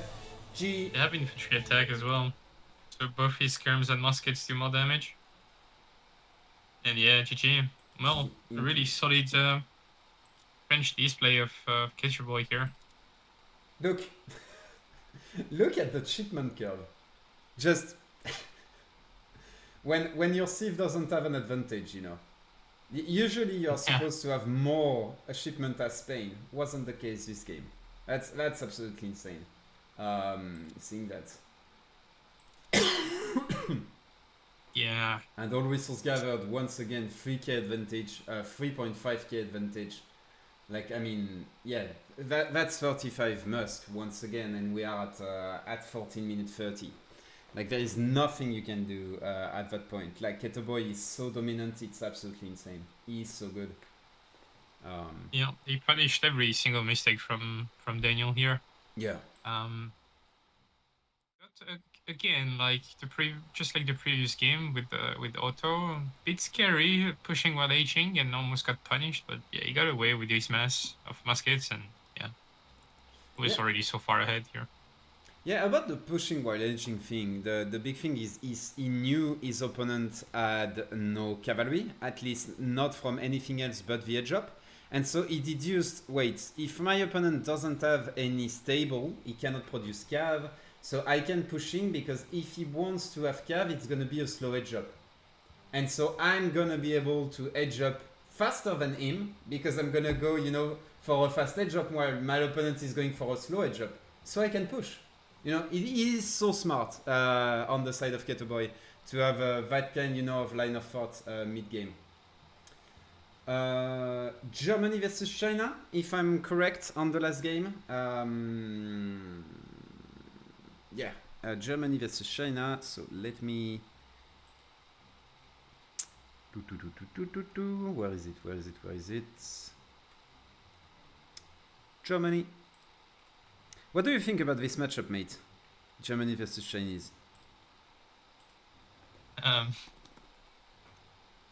I don't like it as Germany. Outmasked? I think. No, not outmasked, just impossible to win a fight. Yeah, that I have to agree. Yeah, it's really, really tough. One thing though, going on the in favor of Germany is potentially the early raid. That's going to be the big thing. Is Daniel going to be able to survive the raiding that is going to be inflicted by Keturboy? You know, all of those Ulans in the early game. Once you pass the early game and you are both in H3, if Chinese didn't took meaningful damage, like losing 4 wheels, Chinese is, as you said, I think the better sieve in this matchup. I have to agree. Like just that. every Chinese unit perform well versus German ones. They are cheap, and German units, especially Ulans, are low HP, so the Chinese units don't overkill. While if you try to like click Chinese cav with war wagons, you just overkill stuff like crazy. Same with your skirms. I fully agree. And yeah, it's usually how you get Chinese death build. I have to agree right there. Gonna wait for the map to pop in. Yeah, the players are fine. I haven't updated the score. No. Wow. I know. Now, chat is not gonna forgive me. I know that. Holy damn. Of course. There you go. They were all ready to type as soon as you would just go into the next game, update score. Imagine, there is no prediction, and on top of that, the score is wrong. Damn! I'm looking for trouble right now, while the game is up. One thing, like, I really hope JulianK and Julian is going to be against Frontline. Julian and Frontline, please. One of you go for native on the next map, but you are going to see right there, because it is an absolutely crazy map for natives. With either OSA, Inca, or especially French. The map is gonna be Courtland right there. The game is gonna launch in a few. And do you want to do the intro this time, Gigs? If Sure, yes. I'll wait for you to get in game first. Yeah, exactly. Okay, we dive. You're gonna get me twice. We dive into the game right now.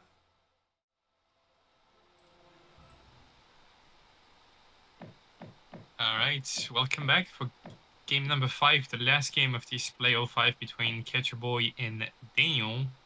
Score is currently 4-0 for Keturboy, bringing a lot of valuable points for his team. So we're kind of hoping for Daniel to at least get one. Otherwise, it's going to be very tough for his team to come back into this week. And yeah, the last game of this series is going to be Germany on the top of the map versus China in the right color. And yeah, TP start for China as usual, what you would expect. And Germany just patrolling for treasure. I'm pretty sure he dropped the market. Yeah, hunting dogs being researched already.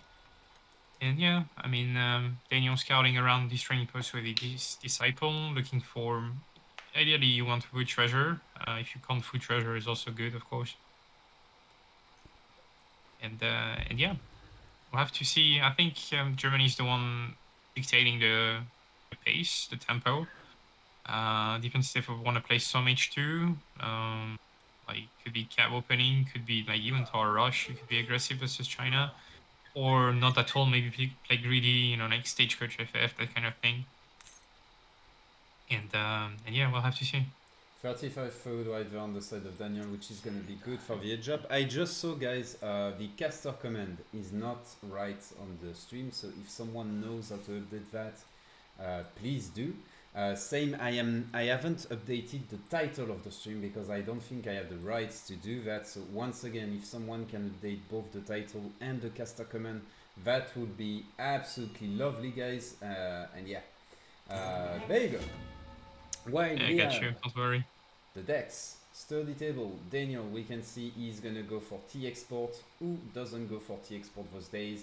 Very H3 centric deck right there, very few cards in H2. While on the side of Keturboy, we have 2 settler wagon, and we might see mercenaries, guys.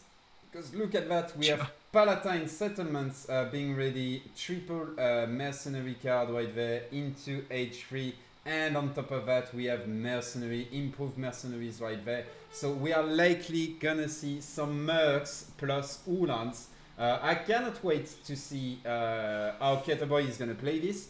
That's a really interesting build order in general, going for those mercs. And this map is pretty good for it because look, 1, 2 silver marines base, really easy to get a 4th and a 5th one on one side or to rotate right there on the soft side. So he's gonna have access to a ton of coin. I believe he's gonna be looking to expand towards that north side right there, towards those 2 gold mines, and that should be plenty of time to get enough mercenary on the field and put Chinese in a peculiar situation. Let's just put it that way. Yeah, that's true. I know Keturboy a little, and usually when he goes for that kind of deck, it means he already checked in advance in the saloon what kind of mercs he's gonna get, and he's probably rolled some really good ones if he goes for that kind of strat. Although his deck is not like the most mercenary oriented deck, he can still play some standard Germany. So yeah, and a 16 villager age up, which is quite huge actually. Probably will be translated into some kind of H2 play here. While Daniel on the other side is, as usual with Chinese, a little bit slow on the edge up. Once again, nothing out of the ordinary. Chinese are just slow to edge up. 320, I believe though, is a bit late. I'm pretty sure he could have get foot crates a little bit earlier right there. Maybe put the goat on the village. Also as well, but yeah, he's gonna start edging up very soon right there, and we need to see what he's gonna go for. It's gonna be the Temple of Heaven. So usually, wait. Okay. Usually you really don't go for that, but it gives you a heal. Yeah, it's a very greedy one. So it's gonna be 3 villager. I have to say, I am a bit stunned. I was really not expecting Temple of Heaven. It's a wonder we never see, but I mean, free will is free will, you know. So we'll see. Yeah. We'll see. I am curious. That's all I'm gonna say. I wonder if he misclicked or if that's on purpose. But I'm always gonna assume he's doing it on purpose, and I believe there is a line of thought behind it that I do not understand, and I do not know, but I am eager to see if it works or not. So interesting right there. Okay, well, looks like Keturboy on his side is going for 3 settler in the first. Yeah, I mean, shooting 6 villas is always good. The church as well, the house, and he's looking for Vasa, right? The tops, yeah. Okay. You can be sure he's gonna go for the tops, and we are gonna be able to see the outlaws that are gonna pop. So I'm gonna make sure to check that. There you go. Let's see what he rolled. Highwayman and Cossack Daredevil, very interesting right there. You know, it's a musketeer that can basically go mounted and be hussars. So it's an hussar or a musketeer, depending on what you choose. And this, I believe, is a goon that becomes something else. I don't know what it becomes, but basically by default it's a goon. Are we gonna see Palatine settlement right there being sent and the Vaza thing coming out? That's what I would go for, but I'm not sure that's what we are gonna see. Let's just wait and check. That's gonna be Vaza and Celtic Link right there. And 700 coin. Okay, he's not gonna go actually for the Palatine settlement yet. First he's gonna go for 700 coin and then he's likely gonna go into the Palatine settlement later. Interesting. Yeah, and as Chat is mentioning, the H3 mercs that he rolled are pretty bad. Only as carry, so you know, like no Jaegers, no no other really strong mercs like Manchu, Black Riders, stuff like that. Indeed. Indeed. So yeah, it's just gonna go for a greedy FF, I guess, with Church and tops. I believe so. Which is kind of nice for China, actually. I think. Yeah, we can see Chinese. He switched to the British. He's gonna go for British Expeditionary Company in order to protect his villagers right there. And yeah, that's a good counter to like Cap Semi from Germany. I like it. Yeah, I like it. And on top of that, you can heal very valuable units in the early game. So yeah, I have to say, I like it right there. It's gonna be safe at least. The 3 villager means that he's on 23 villager against 18. Sure, there are all of these settler wagons. Let's not forget those. Next card gonna come in on the side of Germany. Very good shipment curve from Germany, by the way. Vostop giving some build XP right there, so it's gonna really pump up his shipment curve at this point. And he's gonna straight edge up. He's not gonna send any card in H2. Maybe he's not gonna send the Palatine settlements and just gonna go H3 and play from there. Interesting. Yeah, as you mentioned, I think China should be really close to aging at that point. Curious to see if he goes for Scam Wonder or Porcelain Tower here. A market coming up.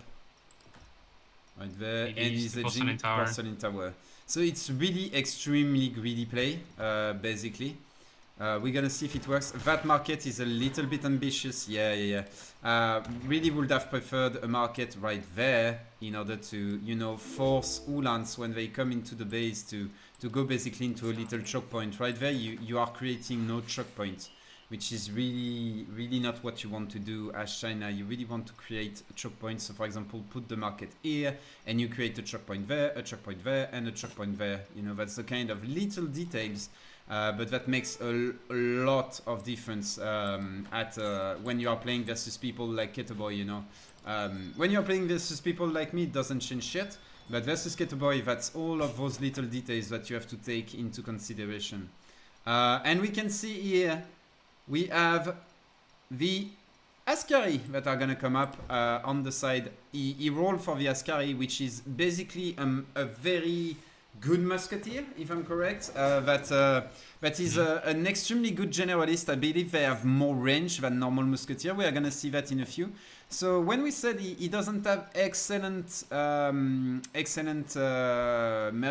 outlaws or mercenaries, he actually has some good ones, Askari being one of them.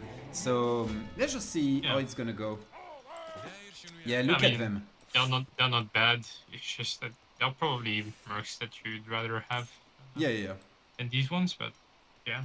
It's basically Carolians. Enough of them with like improved mercenaries, then it could be really strong. Yeah. It's basically industrial age Carolians that you can access in H3, you know.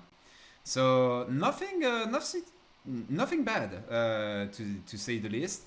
On the other side, Daniel, what he's gonna go for? He's gonna go for some meteor armors, which are not gonna be an excellent counter to Askaris because they stay at range and Askari have their bonus against cavalry at range. So that's very interesting right there. Cool interaction, I have to say. While we see here the first territorial army is gonna come around. 28 villagers versus 22. So here Chinese is really gonna have a way better economy at that point. But remember, without the Summer Palace just trickling in some units, like sure that's 3 wheels, but 3 wheels is less good than the Summer Palace long term in terms of eco. Once you can produce those meteor armor plus how is it called already? I forgot. The flays. There is an army that allows you to produce both, which is quite interesting. Yeah, I'm surprised Daniel's not committing to that. There's not many units yet for Germany, and Jaegers are on the way as well. I think if you could take a fight now, clean these Askaris before the mass get out of control, then Yeah. it could be fine. But I feel like if you let Germany mass, then he's gonna have a harder and harder time to deal with them. Yeah, that's I guess the improved mercenaries in the next shipment. Yeah, there it is. Already 9 Askari on the field, which means that meteor armors are gonna get absolutely one-shotted. And on top of that, we have the Jaegers that are also on the field, which means that any range battle against arquebusiers is gonna be a win every single time on the side of Germany. So right now, really, China doesn't want to push out. He wants to just mass. And once he has like double the amount of units, then he might be in a position to push out. We can see those Jaegers are just gonna reign supreme right now. You need to wait. As China, it's too early to start moving out. Look at that. Look at the amount of damage those Jaegers are gonna do. So yeah, just stay in your base, play safe. Veteran Lunans coming as we saw. There is also improved mercenary that has arrived.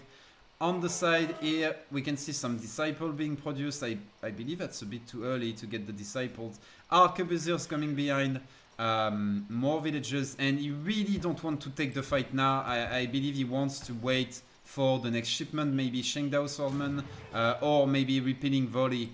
But taking the fight now is gonna be extremely painful. He might have to though, because his hunt is not pulled into his base. He has no access to food. Sure, the arquebusiers are gonna come out, and he's gonna have to take the fight. Mate, I don't see a good outcome right there. Yeah. He needs more cav, but yeah, he can't wait because he's under pressure and all this food is being idle right now. So yeah, plus also Keturboy is macroing that really well with the pull trick, and yeah, tough for China for sure. Betudon coming in as well. I guess batch of cav and go, and use the Transcendence ability to heal your units the best that they can. Yeah, but is the batch of Cav gonna do anything versus that amount of Askaris? I'm not sure. We said it was not a good roll, but it might be just the roll you need against Chinese right there. Still 10 Jaegers in order to clean up all that mass. Still enough Lulans, 5 once again to clean up all that mass of arquebusiers. And honestly, German mass barely dwindled right there. The mercenary mass at least barely dwindled. Sure, the Cav got down, but that's what the Cav is here for, the Ulans, that's what they are for, to just basically tank while all the mercenaries are cleaning, and that's gonna be a 5-0. G into the G. Keturboy, dominant as ever. Just amazing. That's all I have to say. Really, really showcasing why he's one of the top players right now. And poor Daniel, unlucky with that first draw for his first match, I have to say. But hey, we all start somewhere, no? Yeah, just rough for Daniel. He didn't play it for a while, and he's playing like a top 3 player right now. So yeah, tough for him. Yeah, I'm not sure what to say either. Keturboy just played really solid, and he punished every single Daniel mistake in that series. And you can see like his game knowledge is also much more meta than what Daniel could offer to us today. Well, boys, ladies, people of the sea, anything else, anything in between, don't move anywhere, because we have JulianK versus Frontline coming up next, and I cannot wait. It's gonna be a fantastic game, and yeah, let's go back to the home screen right now. I cannot wait for the next series. Once again, thanks to Ketur and Daniel. Pretty one-sided series, sadly, but hey, Keturboy is being Keturboy. And yeah, just dominating right there. That's all there is to say. Yeah, indeed, that's all there is to say. Well, I guess we'll wait for players to be ready and Yeah. to do a small caster swap, I believe. And I think that's gonna be it for me. So thanks for having me, and yeah, enjoy the show between JulianK and Frontline. Yeah, we are gonna enjoy the show. Wait, is Jaeger around? I am not sure. So Gigs, I don't know if you are still available for a second series, but hey. I am not, sadly. It's that's why. Okay, okay. I can come in. I might be able to do it next series. Okay, we are gonna try to find someone, guys. In the meantime, Gigs, thanks a lot for subbing in. You really helped me to get my voice a little bit of rest during those games. And really nice cast, mate. Really nice company as well. So yeah, hope to see you on the cast again very very soon. And I'm gonna have to keep company to the chat while we are waiting for the next series to begin. All right, yeah, thanks for having me, and well, have fun and enjoy the next series. Thank you, mate.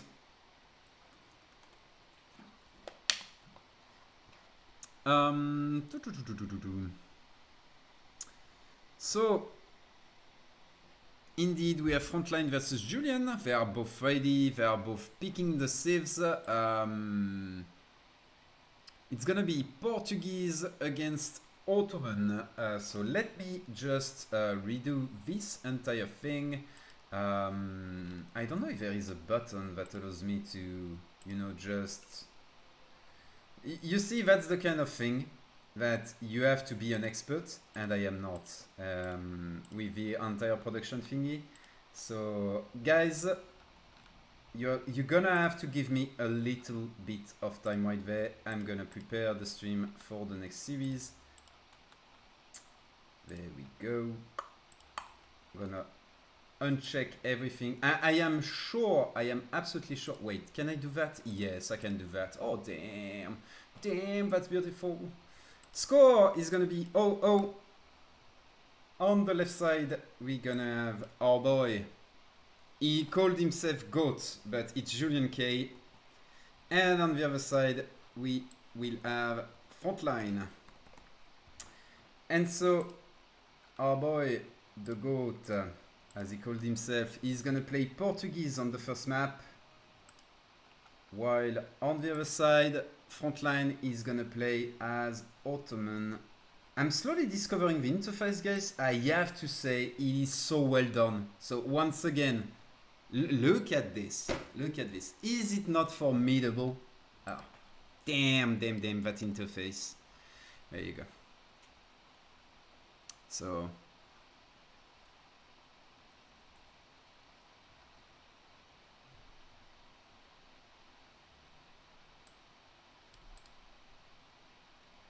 A man that must call himself the GOAT is not the true GOAT.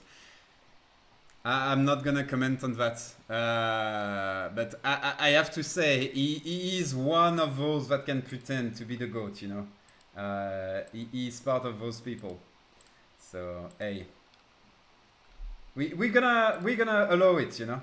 Let me see if I can get a cam going on. I'm just gonna look into the properties. Properties for left cam, yes. Verify integrated camera.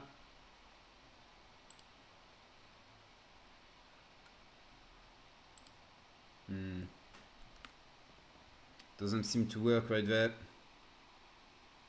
Yep, look like, guys, it's gonna be cam off for tonight. Don't mind me. But it doesn't look like it's working. FPS, video formats.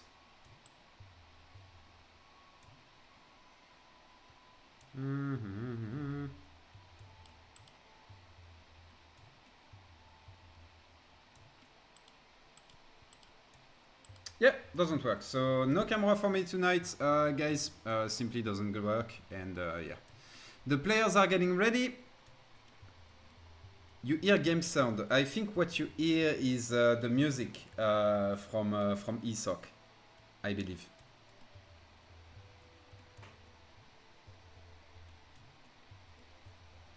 Autoport, is this the LeBron side players? Those guys are actually some of the best, so chill out, you know. You cannot call them low brain cell players. Baron, if you wanna come, Baron. The first one.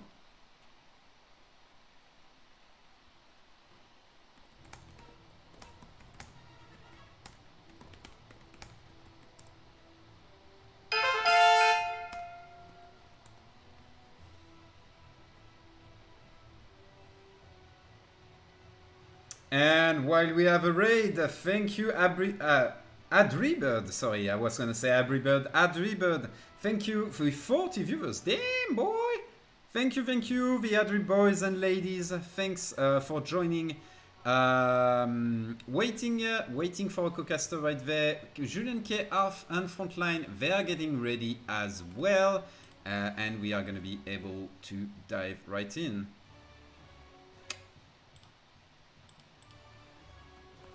Ready when you are. And I believe I have only boss that is joining me. Is that real? Is that the true only boss? This is me. This is no fraud. Hello there. How you doing? Damn. How are you doing, mate? I'm doing amazing. That was a good last series. Yeah. Was a bit one-sided though, but that one, mate, I cannot wait. That's gonna be crazy, I have to say. Guys, we almost got the double French casting, but only Bosch jumped in, and I think it's better for the mental health of everyone. Too much French might not be tolerable for some people in the chat, so yeah. Volume, yeah, I believe Only Boss is a bit up. Let me just get him down right there. Only Boss, can you talk right now? Hello there. Hello there. Okay. Guys, is it better in terms of the sound? Make sure to tell me. And yeah. Up. That voice sounds like a haircut's really needed. Come on, Hawk. ESOC lobby A, not closest region, all region search. And for now, there is nothing, it seems. I'm gonna see. What do you think about that matchup, mate? Sorry, Portuguese versus Ottoman, and the map, I believe, is the same as last game, so it should be. Let me double check. The map is gonna be Balkan Mountains. What do you think about this one? I think, in general, this matchup is pretty port favored, just because TCs do well versus Abus. But now with the auto being able to play eco with the capitalism 5 vil builds, I think it's closer than people think it is. But yeah. I know Julian likes this matchup. Julian actually played this exact matchup versus Keturboy in a previous tournament and came out on top. Okay. So we'll see what happens.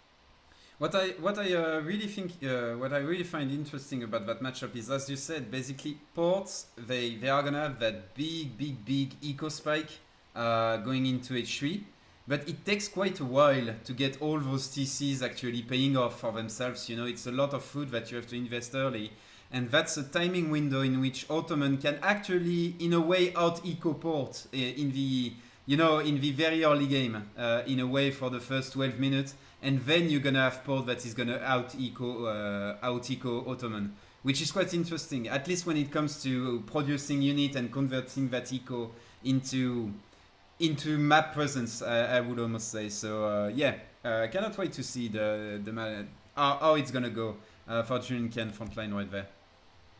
Definitely, Frontline has a strong auto too. Yeah. So I think it'll be a good game. It'll be close. Still waiting for the players to jump in. For now, we don't have anything starting. Let me just take. Okay, they are starting. There is a 3-minute delay, of course, so we're gonna have to wait 2 minutes still. But yeah. I don't know why, but that voice. I mean, I don't know if Only Boss is in need of an haircut, but for sure I am. Like, that's not even arguing about that. Like, it's 100% sure. Hawk Girl had some insider information. I did recently just get a haircut. If I had a camera, I'd show, but no camera here, you know. Man, I'm still unsure about what I want to do with my hair. You know, I like right now I have not long hairs, but you know they are like it's like mid, if you see what I mean, like 10 centimeters maybe something like this. And so I'm like, do I want to keep them long or do I want them short? And I don't know. You know, I have not decided, and yeah, I don't They know what say I'm the gonna do. shorter your hair, the higher your elo. Oh, So is that it? take that as you will. Take that as yeah. Hey. When I was really playing, I debated going bald to get that extra edge, but This decided against it. this Saitama way, you know, you get bold in order to get stronger. Let's go.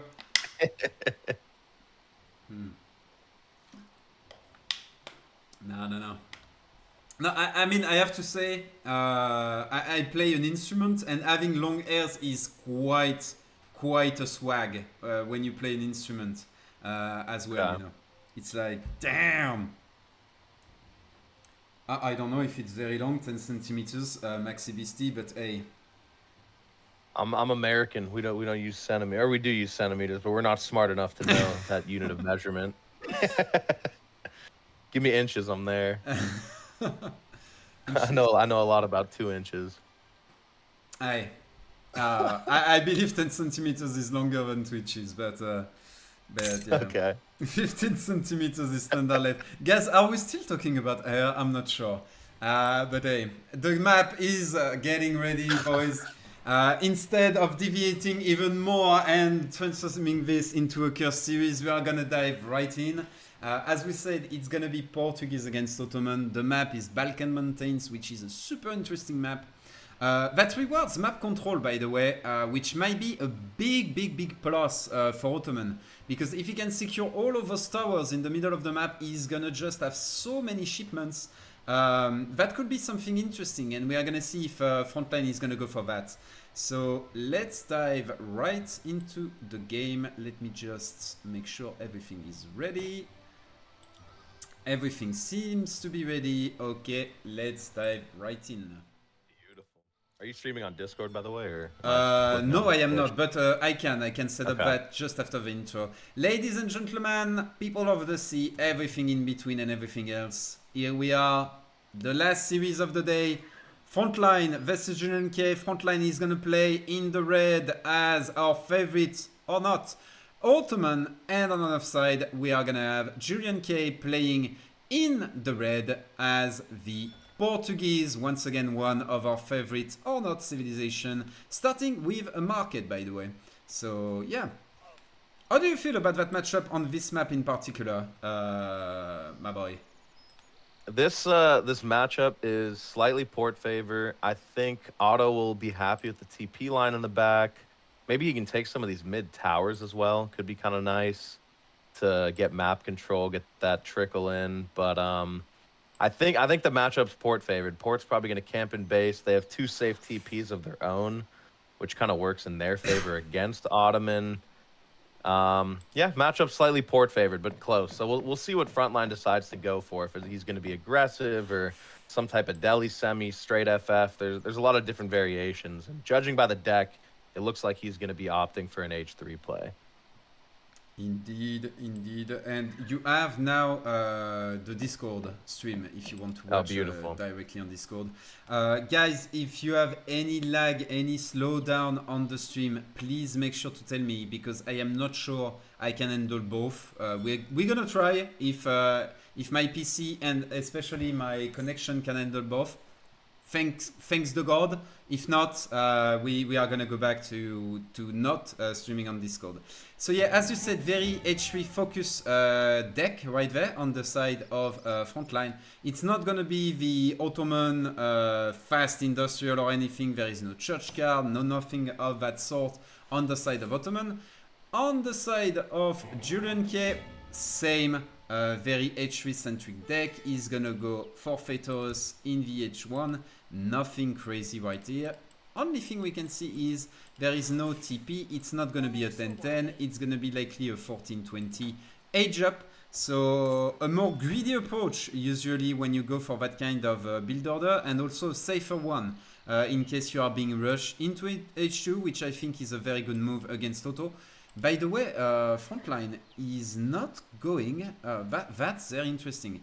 He is not going for a mosque in H1, instead he has opted for double TP, but he doesn't have, you know, the card that makes it so you get Spice Trade, I believe, which gives you more XP and more resources from your trading post, and also better crates. So very interesting here to see capitalism and then into likely 3 Yorux into transition.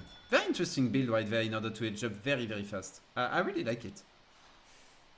Yeah, it works nicely on this map too, because then he has both the TPs Yeah. just kind of built in age 1. So getting that stagecoach will be pretty easy, as well as I think going for the FF with capitalism only is just like, it just feels good as Ottoman.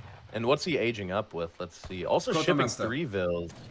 Quartermasters. Also shipping 3 vills. That seems a bit odd. It's an interesting build to say the least. Yeah, I like it, to be fair, because I think he's gonna have enough XP thanks to that double TP by the time he reaches H2. Thanks to Quartermaster, he's gonna be able to secure the stagecoach, which is gonna make absolutely sure he's gonna have that third shipment, and especially that fourth shipment coming quite fast. So I have to say, I like it. Look, his XP curve is fine. He picked up a treasure right there that was an XP treasure. He's gonna get likely one more passes and a half, likely this one again and this one again before edging up. So he's gonna have the XP right there. And so he's gonna be able to send either 5 Yorux or, for example, 700 wood or any greedy shipment that he needs right there. So I really like the build for now. Yeah, the build is slightly different. I see a lot of people go, you know, the normal start and then just add capitalism in. But starting with 2 TP as opposed to the church and house makes it so he doesn't have to cut age 1. So his age time seems pretty good as Ottoman. And JulianK actually managed to squeeze in a 13 vill age up as well. So both players aging pretty fast here. Indeed, indeed. And as someone corrected me, it is not Spice Trade, it is Silk Road. My bad. That gives that many boosts to your TP line and to your wood crates. Right there, it's going to be likely an edge up here coming on the side of Frontline. So it's going to be a little bit faster. We can see here the crates. As we said, he has the shipment, so he's going to be able to send 700 wood. So that much wood really tells me this is going to be H2 play, 100%. So we are likely going to see a Rax, we are likely going to see a stagecoach, and from those 700 wood, probably here, the upgrades right there, placer mine, steel traps, a church, and a lot of houses. I believe that's what we are looking for with all of those resources coming in. Definitely. What market upgrades has Ottoman gone for so far here? He has hunting dogs. Just hunting dogs. Yeah. Okay, interesting. So you went for the 3 vill capitalism, 700 wood, and it looks like Julian's just gonna just straight FF here, normal port things. And I'm not sure how much Frontline's actually going to be able to punish that.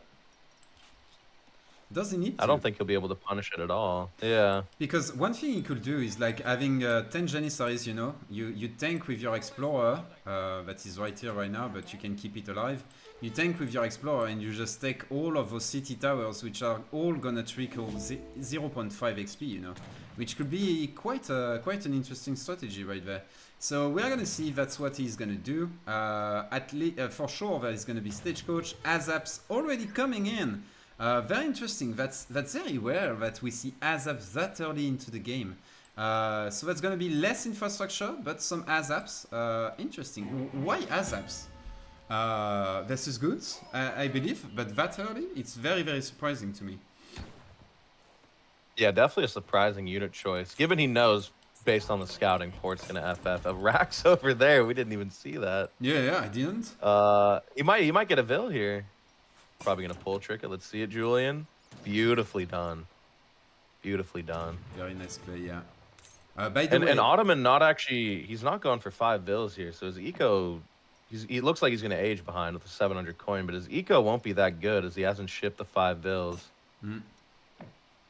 I have to agree with you right there. He still has the stagecoach though, so that's basically 8 vills that are coming from the stagecoach, which is quite formidable as always. And we can see here he's able to keep the ASAP batching going on. I am not sure he's gonna edge up though, because we can see he's still using his res right there, preparing another batch behind this. So I am not sure that coin is gonna be used to edge up, or maybe just gonna sit there for a little while. So we're gonna have to double check on that. Maybe we're gonna see an artillery foundry coming forward and some Abus guns. For now, those ASAPs cannot do anything versus double TC being garrisoned. So yeah, at least he has map control, you know. He's gonna secure yet another treasure right there, 90 coin. So very, very good. He's gonna be able to edge up. And guys, I was thinking the caster command is not right again. So once again, if someone can correct both the Nightbot, the caster command, and the stream title, that would be super, super cool, because that's one of the few things I don't know how to do. We are on Mother Nature, which doesn't give us any information. Marksman coming on the side of JulianK, while Frontline, we can see he is going to invest into Abus. Where are they coming from? Slightly on the side as well, but not as forward. Interesting to see. And swapping both of his trading posts onto coin right there. So he's going to stay H2. This is a Portuguese that's in H3. And as we can see, there is now the 5 Yorux coming in. Yep, the 5 vills coming in a bit late, but at least his eco will scale. And it looks like he's going for like an ASAP Abus combo. Yeah. That's not something you see every day with Otto, but it makes sense because the ASAP counter Goon, Abus are good versus Cassador as well as the Goon. It's a good unit composition, pretty expensive, but yeah, we'll see if he's even going to stage too. He might have just added these 5 Abus TPs on coin. It looks like he's going to go for the age up behind. I have to say also it's the more, how to say that, a long-term composition, because usually what we see with the Janissaries have an expiration date, if you see what I mean. Like as soon as both players reach Castle Age, they don't do anything. You know, when I say that, of course they do something, but they are not as strong, for example, versus cavalry, because they lack the melee damage that normal musketeer have, and they are just HP sack basically. While those guys, the ASAPs, when you upgrade them to veteran, as you can see, their multipliers are quite formidable.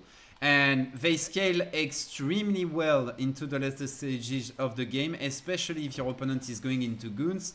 And I think I don't have to explain to anyone that that's likely one of the main units that the Portuguese player is going to make. Sadly, he doesn't punish this third TC, which is a bit sad right there. But yeah. Yeah, definitely out of line of sight. But Otto's also going to get up completely untouched here. His eco's pretty good behind, 23 vills, stagecoach. Looks like Julian might be going for stagecoach behind as well. I wonder, what was Julian's first shipment? Did he go 1k wood, or is he going units? Let me double check. He sent 8 Cassadors. Yeah, 8 Cassadors. Yeah. He has produced some Halberdiers as well, which is always interesting. I really like that. A few Halberdiers, early castle. And what is going to be the next shipment? 5 Dragoons or more Halberdiers? That's going to be the big question right there. I think seeing the age up, Julian could feel comfortable to ship 1k wood and just kind of sit in 3 TC boom here. But he shipped those 8 casts because he didn't see that the Ottoman was aged up yet. Yeah. And he's just going to go 5 goons safe. Just ship units, push out, kill this barracks that he sees now with his town center line of sight. And I think both players have done their game plan, what they wanted to do, and now it's a pretty even game from here. Maybe a slight edge to Portuguese. 1,000 wood, by the way, coming on the side of of Ottoman. I cannot wait to see what he invests into from that 1,000 wood. Are we gonna see more TCs, or are we gonna see just military infrastructure? I believe we are likely gonna see a new racks, because that one is gonna fall. Likely a few houses, but maybe we are gonna see a second TC. I wouldn't be surprised if we do. So yeah. Yeah, definitely going to see. I like this from Ottoman, because Ottoman does get outscaled by Portuguese, but he just got the villager tech, I believe. So he's sitting at 25 vil cap for a second.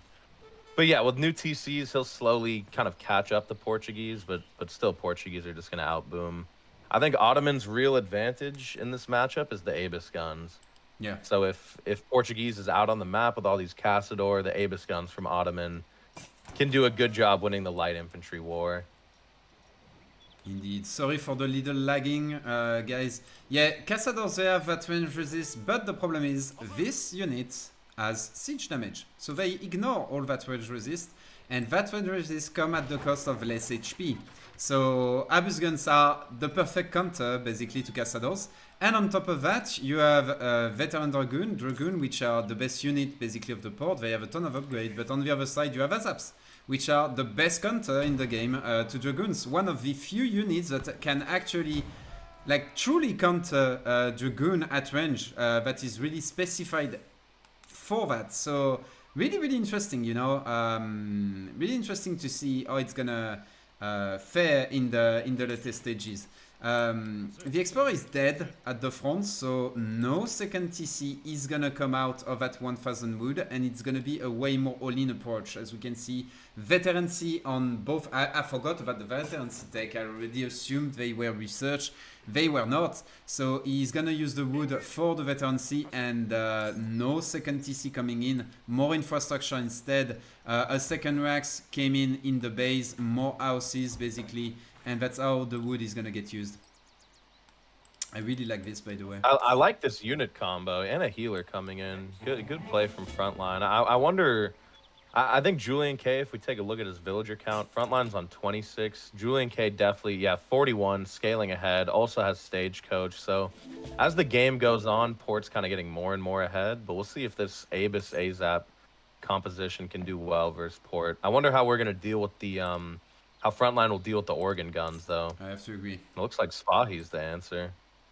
Indeed, Sipays are coming. There are not enough Dragoons right now. Plus, the Dragoons are countered by 2 units right there. So, I am not sure those Dragoons are gonna stay very long in this world.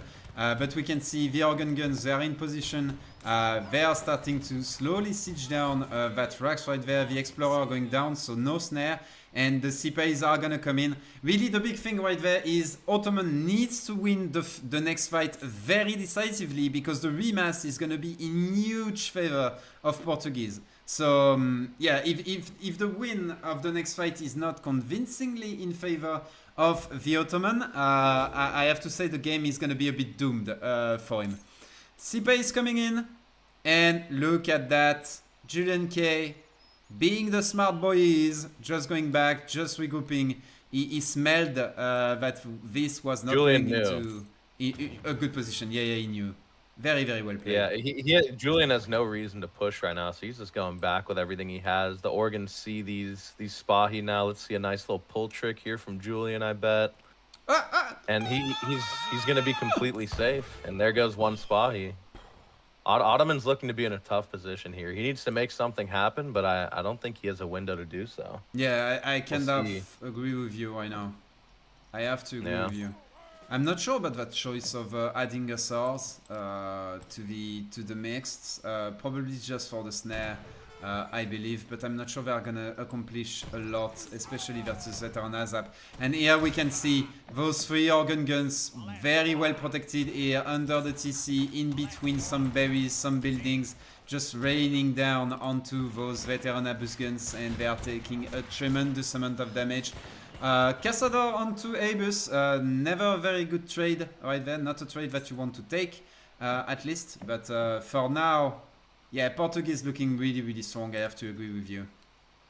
Culverin's coming. Even these light infantry engagements are still going well for Portuguese, just because there's not a huge massive Abus. It's good trades for Otto, but he needs better. He needs better than good trades right now. Yeah, it needs. But that needs excellent trades. Yeah. Yeah, these Falconets plus Culverin's the perfect counter to the organ gun play here, and I think. If he can make something happen before Julian can get his own, either Culves out or counterplay, he could have a window of timing here. Oh, wait. That's going to be an engagement right there. We can see the Hussars that I was Not sure about. They are gonna come forward and they are gonna look to deal some damage. The Azaps need to go into melee, I believe. If they want to deal with other SARs, yeah, at range they don't have any bonus. Right there we can see the two Falconets. Can they get the first shot onto some of those Cazadors? Yes, but the Organ Guns, they are still gonna do damage. We can see one of the two Falconets, both of the Falconets going down. And the Culverins. Mother Nature helping out the Bears on the organs right now. Culve's coming in, gonna be able to kill the organ guns, but they're running away. Indeed, Julian takes the tower and deletes it as well. Great play. Up 5k score. The fight went around a little maybe better for Ottoman, but around even, which is kind of what Port wants. And now he just retreats to his TCs and stays safe and tries not to die. And he's ahead. Yeah. I was gonna say, I think the map actually went very Ottoman favored, but losing all of that mass of Abus Gunners right there is really a pain in the... you know what it is. Yeah, losing all those Abus Gunners right there is really gonna be an issue. Because now it doesn't have any real range DPS, and we can see those Azaps. Sure, they do well versus cavalry, but without the support of those Abus Gunners, the damage simply isn't there. Very nice first trade, but as we said, the remass, very simply, and losing the Abus Gunners can't have for free in a way, and at that point, I really don't see a comeback happening here on the side of Frontline. He's just way too behind in eco, and his opponent just has a lot more mass at that stage. Yeah, definitely. It looks like it's GG. I think this matchup kind of goes as it always goes. Ports kind of does nothing, and it's on Ottoman to make something happen, and nothing really happened. Therefore, Ports kind of just sat and won. Indeed, but wait, maybe? No. It's not gonna cut it. That's just too much damage right there, and there is not a lot in the queue. If we look at the queue of JulianK, he's double batching SRs at that point. And on top of you that, know, the Husks were actually super big brain. Yeah, I have because to say, they forced the Azaps to go into melee, so none of the units were really fully countering those Hussars because the Azaps were shooting. Indeed. JulianK just making big brain plays. Yeah, because once again, the Azaps, they have bonus damage against light cavalry at range, but they don't have bonus damage against heavy cavalry at range, so you have to go into melee, but then you lose a ton of DPS because your mass doesn't deal, doesn't shoot constantly. Instead, they have to move, etc., which is always a little bit iffy. So yeah, very nice play by him. And big brain. I wasn't seeing the point of the SRs. And he did, and that was excellent. That's all I have to say. Very well played. Yeah, well played. This matchup went exactly as it usually does. And yeah, it's just hard to play from Ottoman's perspective. They've got to make something happen, and Julian just correctly, you know, he was pushing the Ottoman base and went back, and it just worked in his favor. Good game sense from Julian. I'm looking at the chat. Yeah, one of the issues is that, as we said, ASAP is the scaling option, but I am not sure that ASAPs, like I really like ASAPs in the very late game, but I am still very unsure about ASAPs in the Fortress stage, and I don't think the ASAPs actually paid out this game. I don't know what's your opinion on that. Huge res difference, by the way. 6 freaking K. Yeah. This game was decided by Eco for sure. Just port outscaling. I think Azaps are an interesting choice for sure. But yeah, as Haza pointed out in chat, why make 150 HP Azaps when you can make 300 HP Jans? Yeah. I mean, late game Azaps have excellent upgrade, but before you get those upgrades, especially the bow one, I believe there is one... There is a card that you can send from the old city that is really good for Azaps, but it's like it's industrial, you know. It's not Fortress Age, so I'm not sure. And Lionheart, being the big brain he is, pointed out exactly why Earth was actually big brain. So Lionheart with the matchup knowledge right there, hinting us with the truth that we didn't. So very, very well played by both players, and we are gonna get ready to dive into the next game. First, let's go on to the home screen. So JulianK with the win 1 right there. Looks like a Brit mirror for game 2. Whoa. Is it? It appears so. Let me double check. Brit mirror. Damn! So let's get ready. I'm just gonna configure all of that. Brit mirror, interesting. So to me, that's really sending a message. JulianK wants to prove he's the better player, and so he agreed to mirror. To Well, me, not even, because JulianK would have picked first, right? So then Frontline would have had the counter pick. And with his counter pick, the balls on this guy, he's going to mirror it after losing game 1. I like it. That's a good mentality to have. Yeah. You have to be confident. That's all I have to say. My boy is going in. JulianK, Frontline, sorry. I really like it. Yeah, and I mean, Brit mirror, we're probably just going to see a lot of Musk, maybe an age up sneaked in there, maybe starting a few cute like 5-10 longbow, but I think Musk are going to be the big unit of choice here. And yeah, I'm still reading the chat right there. Lionheart saying Azap Bombard is pretty good combo, by the way, and I fully agree. But once again, H4 Azap Saropin like 3 emus, that's it. And apparently Portuguese, at least in H3, is not one of them. But maybe in H4 it is. Yeah, Azaps have to have bombards or they can the ass, and I have to agree with exactly that. So yeah. Because you need a big threat to protect, basically, with the Azaps, and like without the bombards, you don't have that big threat. So interesting, because that's a unit we don't see very often. Yeah, I hit 2.3k on the ladder. I don't think I've ever trained an Azap, and I only play auto. So it's not a very necessary unit.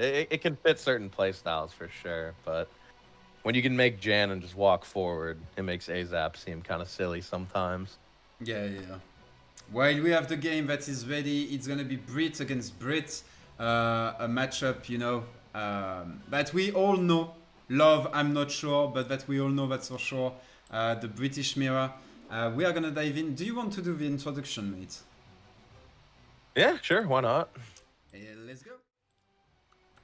Ladies and gentlemen, welcome back.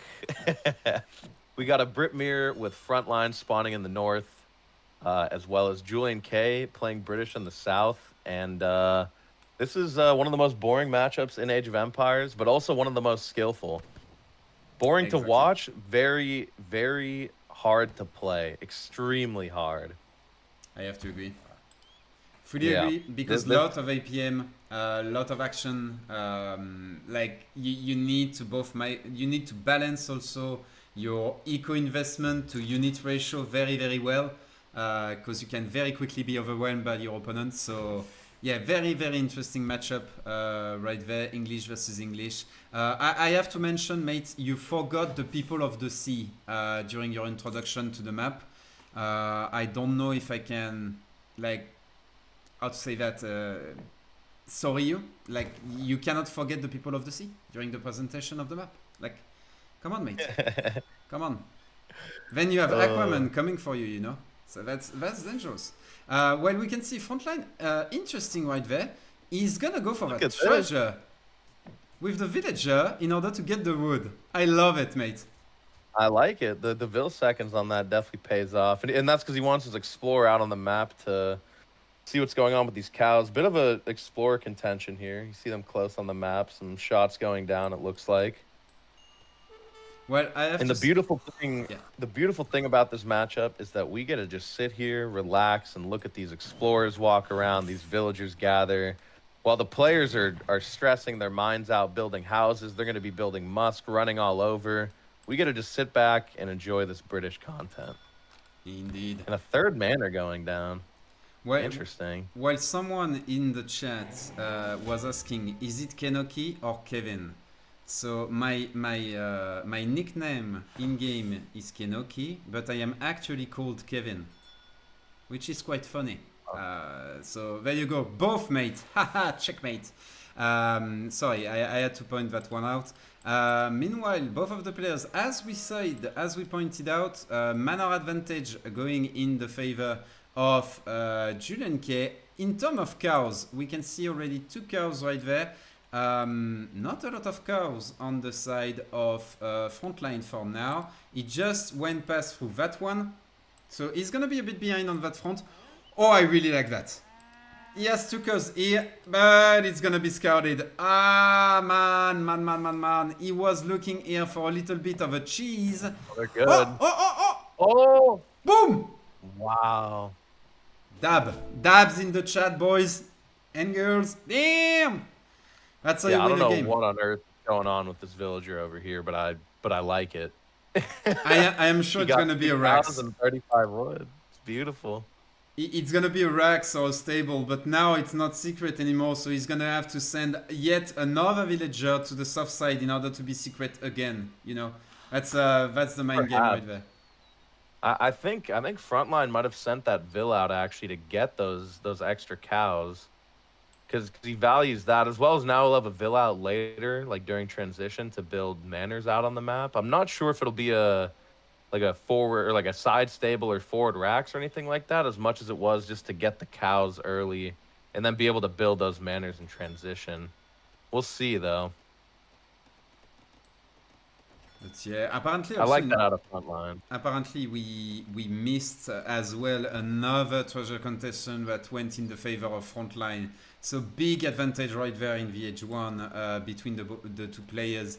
Frontline with basically 1 more manor, a second one coming in very, very soon, while JulianK, we can see, is behind on the wood and on the manor count. So that's gonna be tough for him. The market coming down here on the side of Frontline. Do we have a market coming down already on the side of Julian? I don't see it. He went for a manor right there.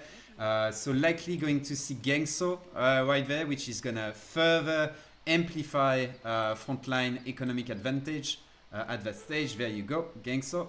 And yeah, let's take a look at the deck, see if there's any variations here. Right. Frontline. Pretty standard advanced arsenal. I like that from Frontline. Very just normal British deck. And JulianK, same, except instead of advanced arsenal, he's got spice trade and a church card. He has a spice trade instead of the 600 coin. Indeed, he has the church card, so a little bit more weird, I have to say, on the side of Frontline. On the side of Julian, while Frontline, I really like Advanced Arsenal when you are playing a Musketeer centric Civ. You get plenty of upgrades in that thing, and on top of that, Refrigeration plus Royal Mint, which I think JulianK doesn't have. Yeah, he just has the Refrigeration, no Royal Mint. Julian's also missing the 4 Vill shipment. I think Frontline's Age 2 deck is a bit more precise than Julian's. He really has all the cards he needs. I think that 600 coin could be used later to get an Age Up in, or a batch of Huss, etc. So, some of these cards in Julian's deck could be deemed, like, quote-unquote, like, useless almost. And that could be a game decider. You never know. Indeed. Well, mates, we have an issue. I have to go to the bathroom, but I am the one on the camera. Should I put pause? Or can you go alone without the screen moving? That's a real question, because I'm not going to be able to finish the game. Could lock on someone's point of view, like lock on Frontline. You're right. Let's go. Follow what he's doing. I'm coming back, guys. I leave you with our boy right there, with Only Boss, and I'm coming back very, very soon. God, I couldn't wait for that guy to leave. No, totally kidding.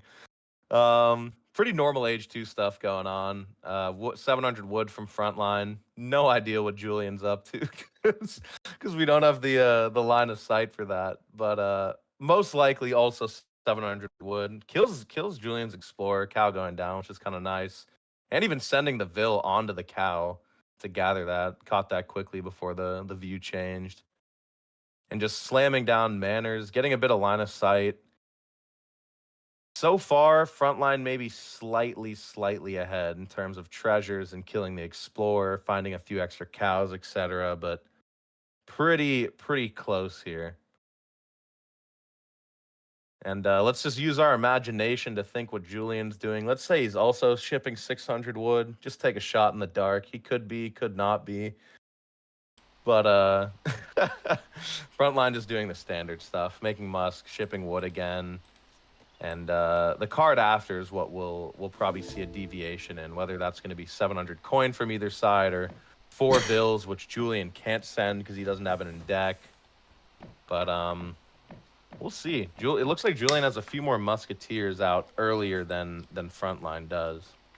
And it looks like both players are in base as well.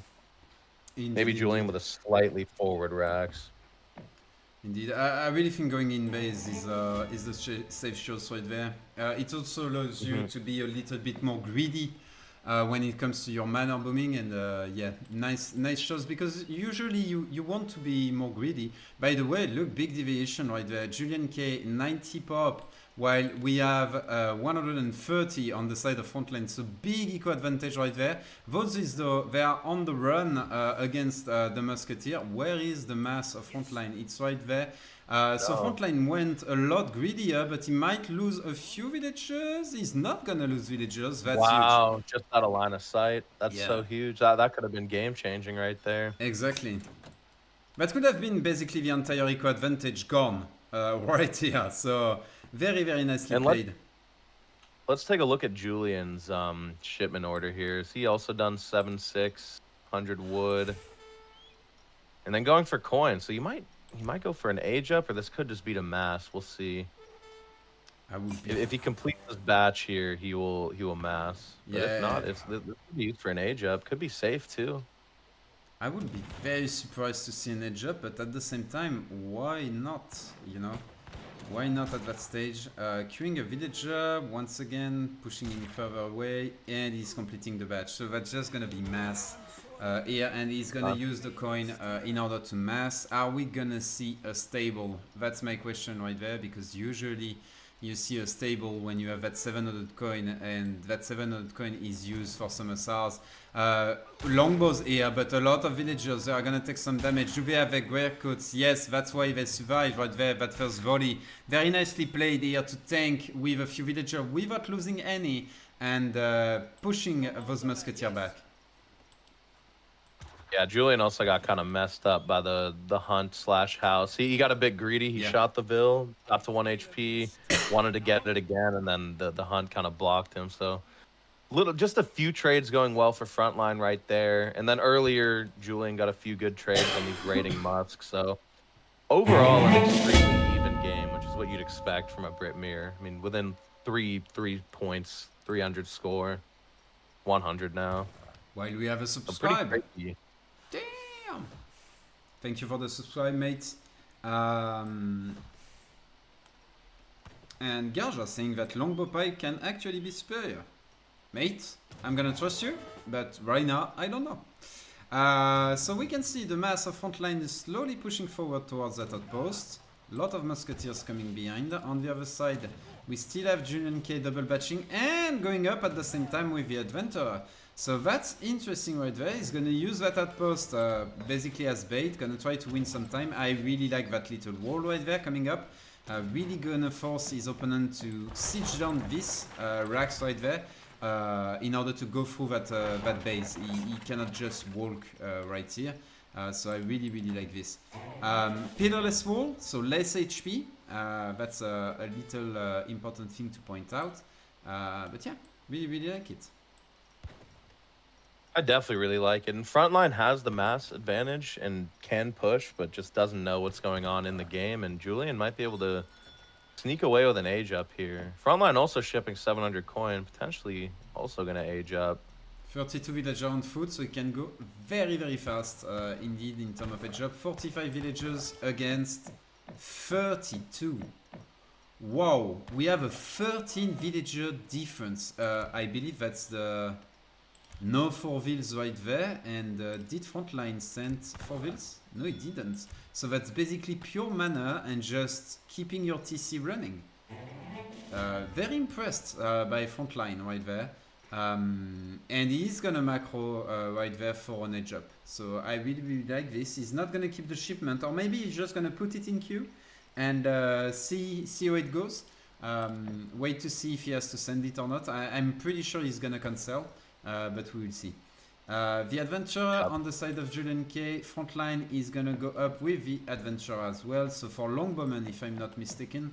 And if no pressure is coming, yeah, you can see he's requeuing right there the 6 Musketeer, which I really like. 2 Falconet coming on the side of JulianK, Veteran Musketeer, and very likely Veteran Longbowman if he has enough. He has 7. So yeah, we might see Veteran Longbowman coming soon after. Yeah, and so Julian's ahead in age here. He has tempo for sure. He's, as you can see, the Musketeers are clicking straight across the map. He's going to have Vet Musk, 2 Falc, a bigger mass. Frontline has the eco advantage for sure, but it's going to be on him to be able to hold this this large amount of pressure that's going to come. The thing is, without the outpost forward, I believe it's going to take too much time for those 2 Falconets to arrive before Frontline is edged up and ready to receive basically those 2 Falconets before they deal any meaningful damage to this, you know. Could be, but look at this. And units Yeah, already just going that. down. There's 3. And Julian knows what's going on. He's just pressing the issue, and I think that's the right way to do it. He knows he's behind in score, so he's behind in eco, and he's just gonna click and see how many villagers he can idle, or if he can take down a TC, etc. Oh, messengers, militiamen being called immediately. So yeah, Frontline, he knows he has to hold this. That's a lot of musketeer. Sure, they are veteran, but that's a bit risky to push in right there without the Falk support yet. We're gonna have longbows coming in very soon. I like how Frontline is being patient right there. Like, a noob like me will take that fight, thinking, oh yo, I have more, I am coming on 2 sides, but he's trying to avoid it because he would like his veterancy first. He's gonna try, yes, with the villager to go straight onto the Falconets. I love it. Right there, villager pull, fight on 2 sides, but I don't think it's gonna be enough because that's just too many redcoats right there. Is it gonna be enough though? Villager pool still on the way. We can see here on the soft side the Falconets have been saved by Julian. That's still a lot of red here on the north side, but slowly dwindling down. Not a lot of musketeer though on the side of blue.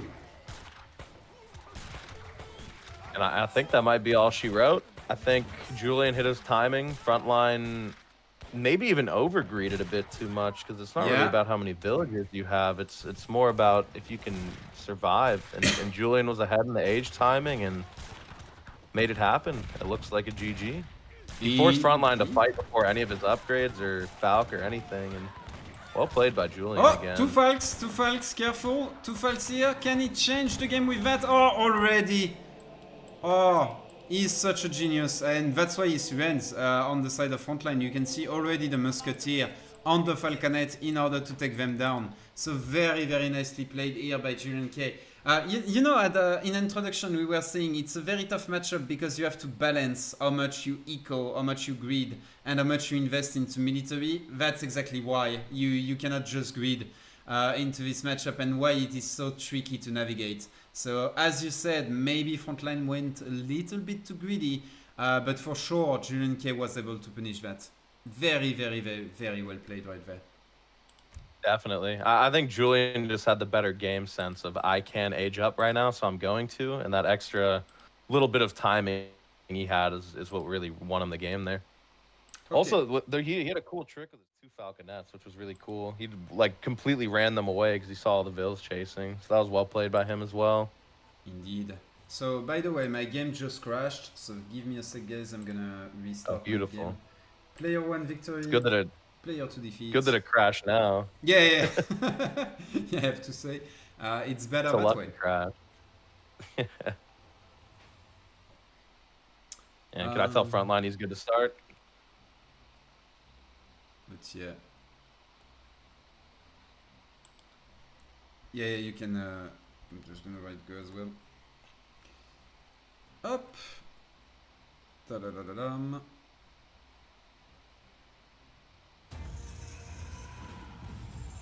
I have to agree that that he was ahead because of his eco lead, but he wasn't able to leverage that eco lead. That's all it is, and you know, sometimes it's about a timing of 20 seconds. 20 seconds earlier edge up, 20 seconds earlier veterancy, and that fight is just an absolute stomp. But that's why this game is so interesting. You know, like small details can completely dictate how a game is going, which is super interesting in my opinion. Germany versus Definitely. Spain. Yeah, sorry. Ooh. German versus Spain. That's an interesting matchup. What map is it on? Is this Baja, California? Yes. It's an interesting German pick. I like it. I think it's a decently even matchup. Definitely a bit Spain favored. If they do the Robro kind of all-in build, I think it's quite good for Spain. Where is the Spanish? Right there. So Julian is playing German, right? Oh, maybe not. Germany versus Spain. But Guess they didn't specify. so I believe it's gonna be the opposite. Give me a sec, guys.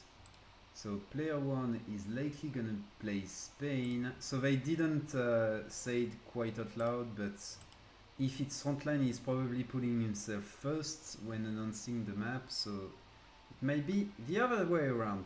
I am quite surprised we don't see any port, any Ottoman on this map, because Baya, you know, you have those two water on both sides. So I'm quite surprised we don't see more water-oriented civs. But hey, interesting. Player one score 2. There you go.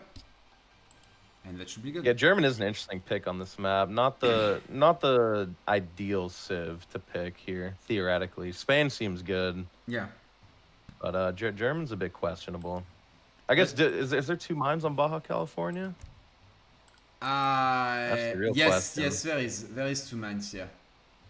And also, you can always transition to the water in order to get access to the whales. That's also a possibility, but usually that's not something that Germany wants to do, especially if you are going for a coin-heavy strategy. So the game is gonna start, ladies and gents. Give me a sec.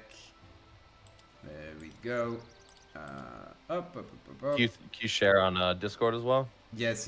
Give me a sec. Appreciate it. Thank you. Okay.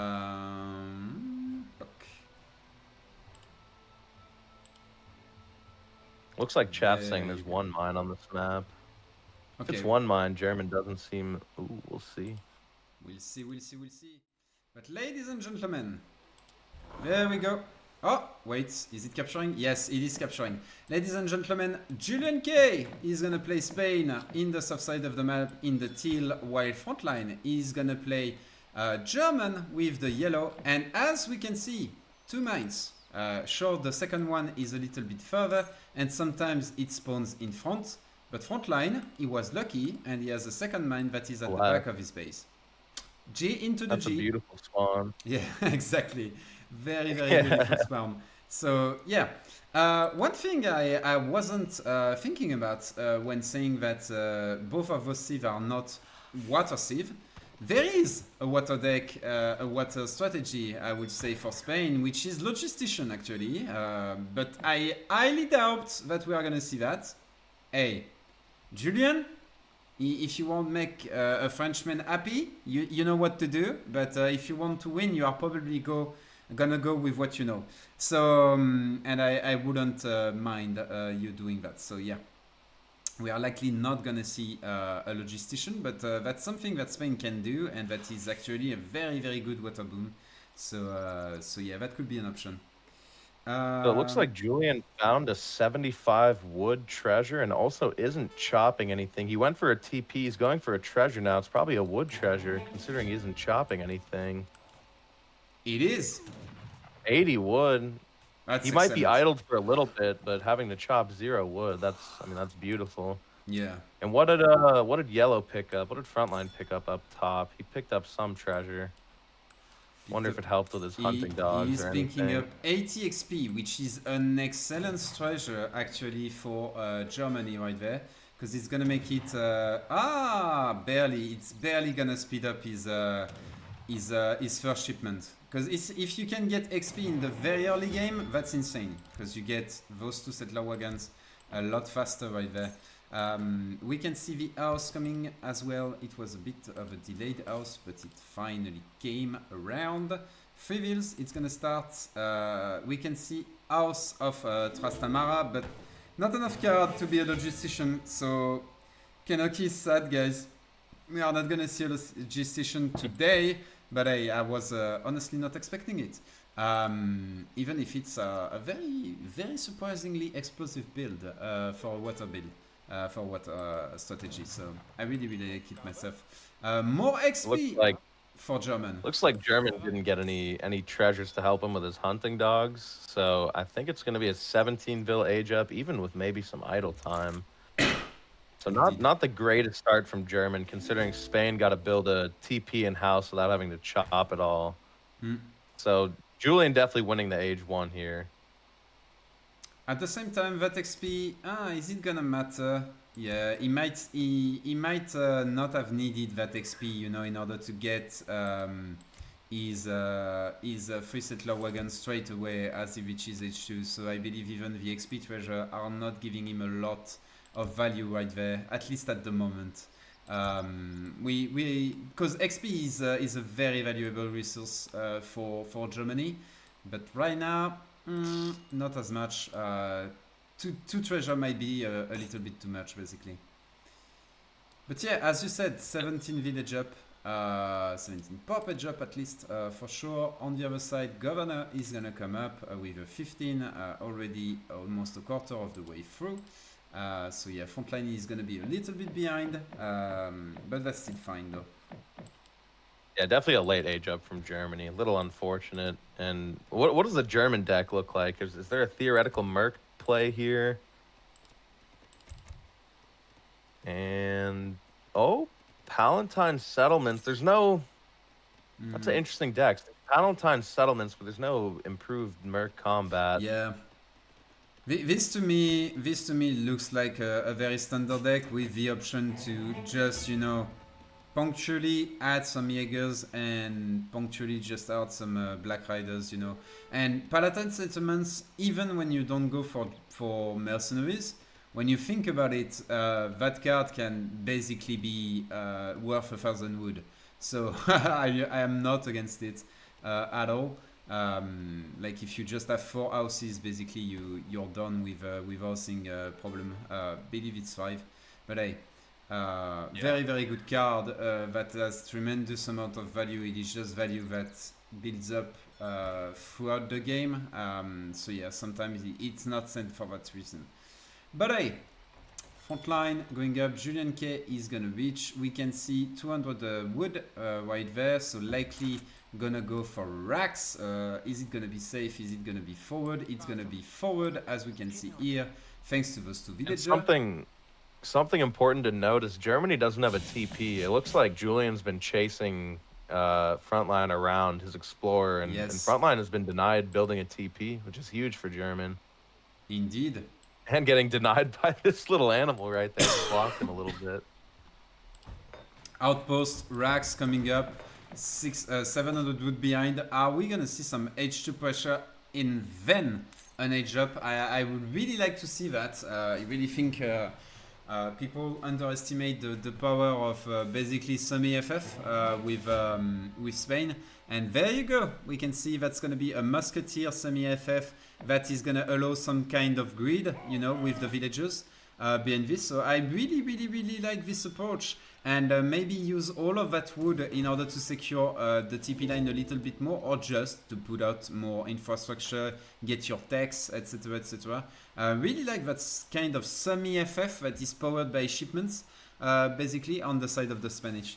I really like it. Definitely. Yeah, great start from Julian, winning age 1, you know, denying TP age 2. Forward tower, forward racks, really setting the pace of the game, and we'll see how Frontline's able to hold. Racks and base, these two Ulan could be used to raid initially.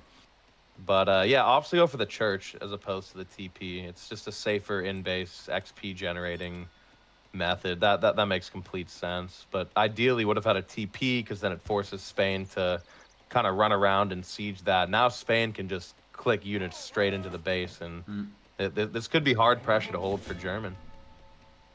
People in the chat calling for an outlaw build. I am not sure we are gonna see outlaw though. We can see a few houses right there being thrown down. We can see a crossbow mass building up in reaction of the double racks actually on the side of JulianK. So really doing the Robrot semi-FF.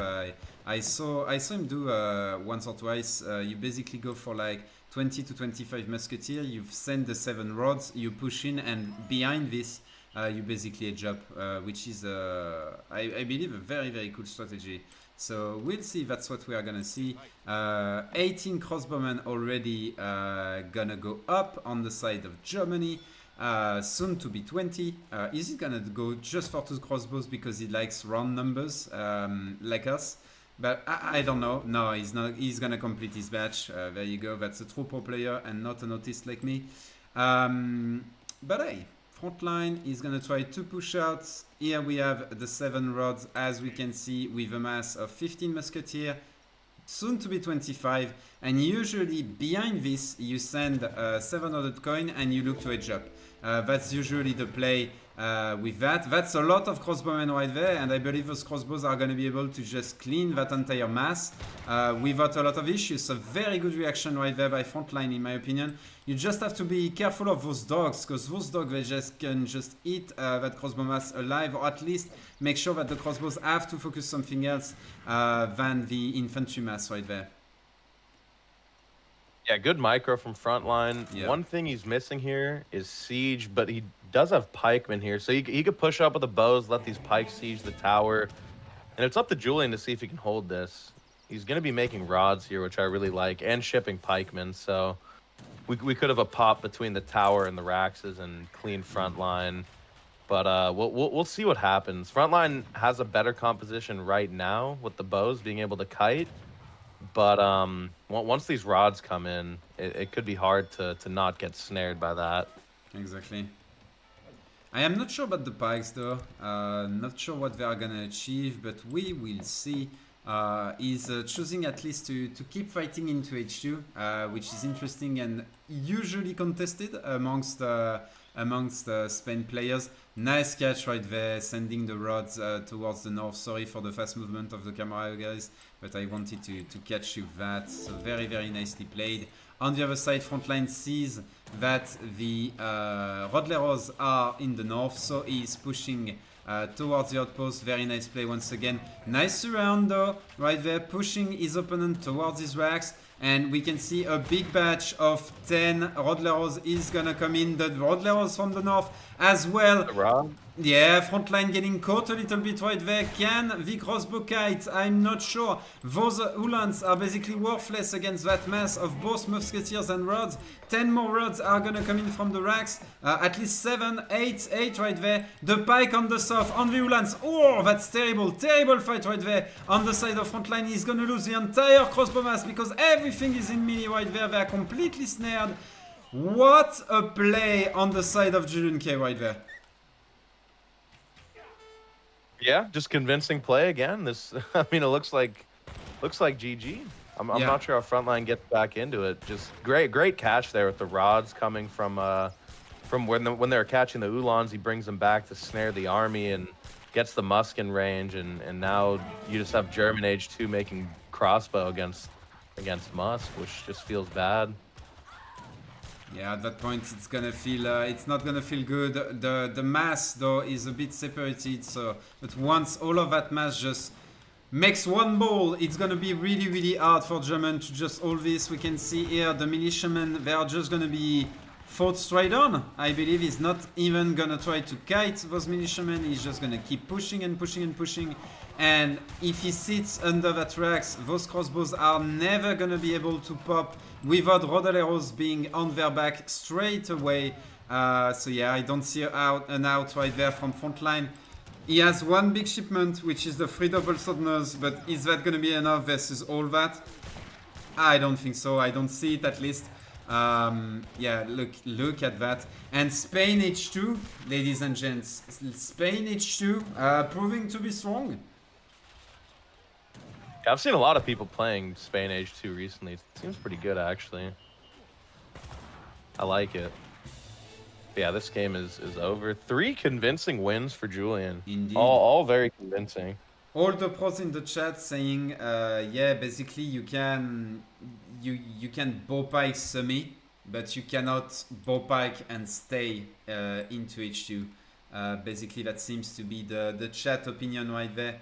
Yeah, very well played, I have to say, by Julian. Look at the difference once again on the eco. We are talking Spain out ecoing Germany. Like, just to put that into perspective, you know.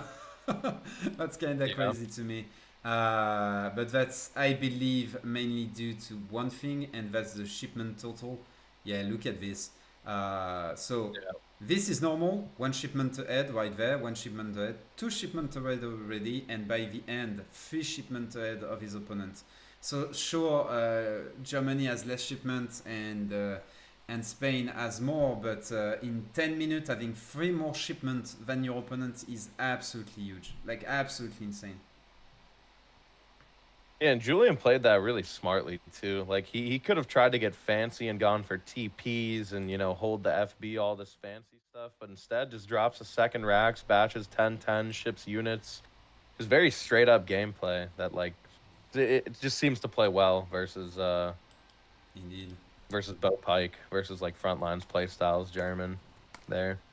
Well, we have the game 4 matchup. It's gonna be French versus Otto. So I like this matchup. Once again, I am quite surprised we haven't seen Otto on Baya, and we are gonna see it on the next map. I can't remember what the next map is, but Baya is so good for Otto because you have access to water. So we will see. We will see. So we said French versus Ottoman. So there we go. Ottoman and French. Where is the French? Yeah, French Otto's quite a interesting matchup. Back in the day, it used to be like a Jan Falk and French would have to hold. Now that French can 12-10, France is super strong, but Otto's also a strong civ now with the capitalism, 5-vil, like eco potential. So I'd say this matchup is slightly France favored, but Otto can definitely outplay. It's close enough.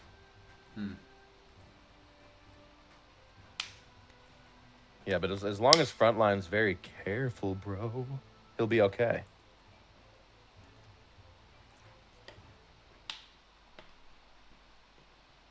I'm looking at the chat. We have Big Robot that just joined us for the Spain game of the night, giving us his insights. So yeah, hello, big boy.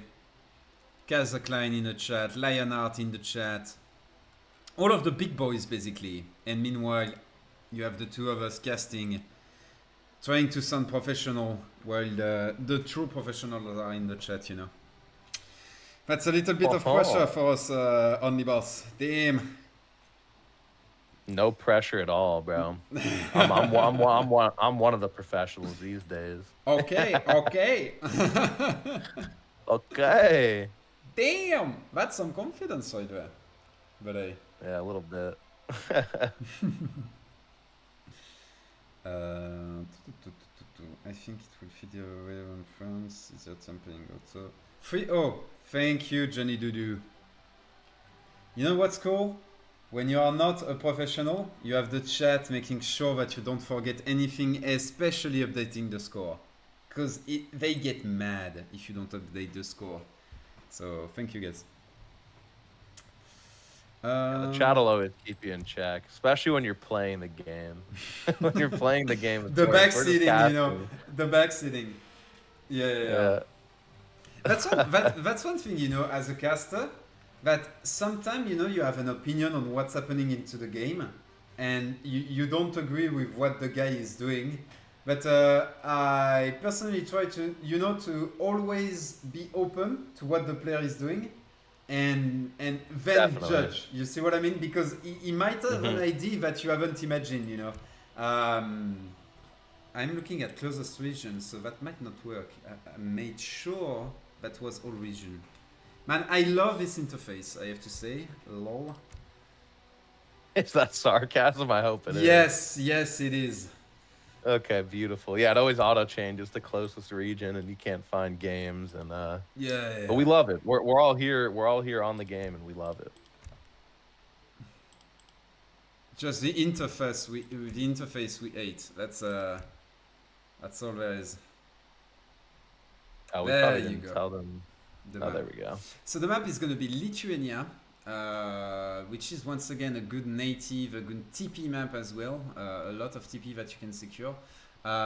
USA is actually really strong on that map, and yet we don't see them. So interesting.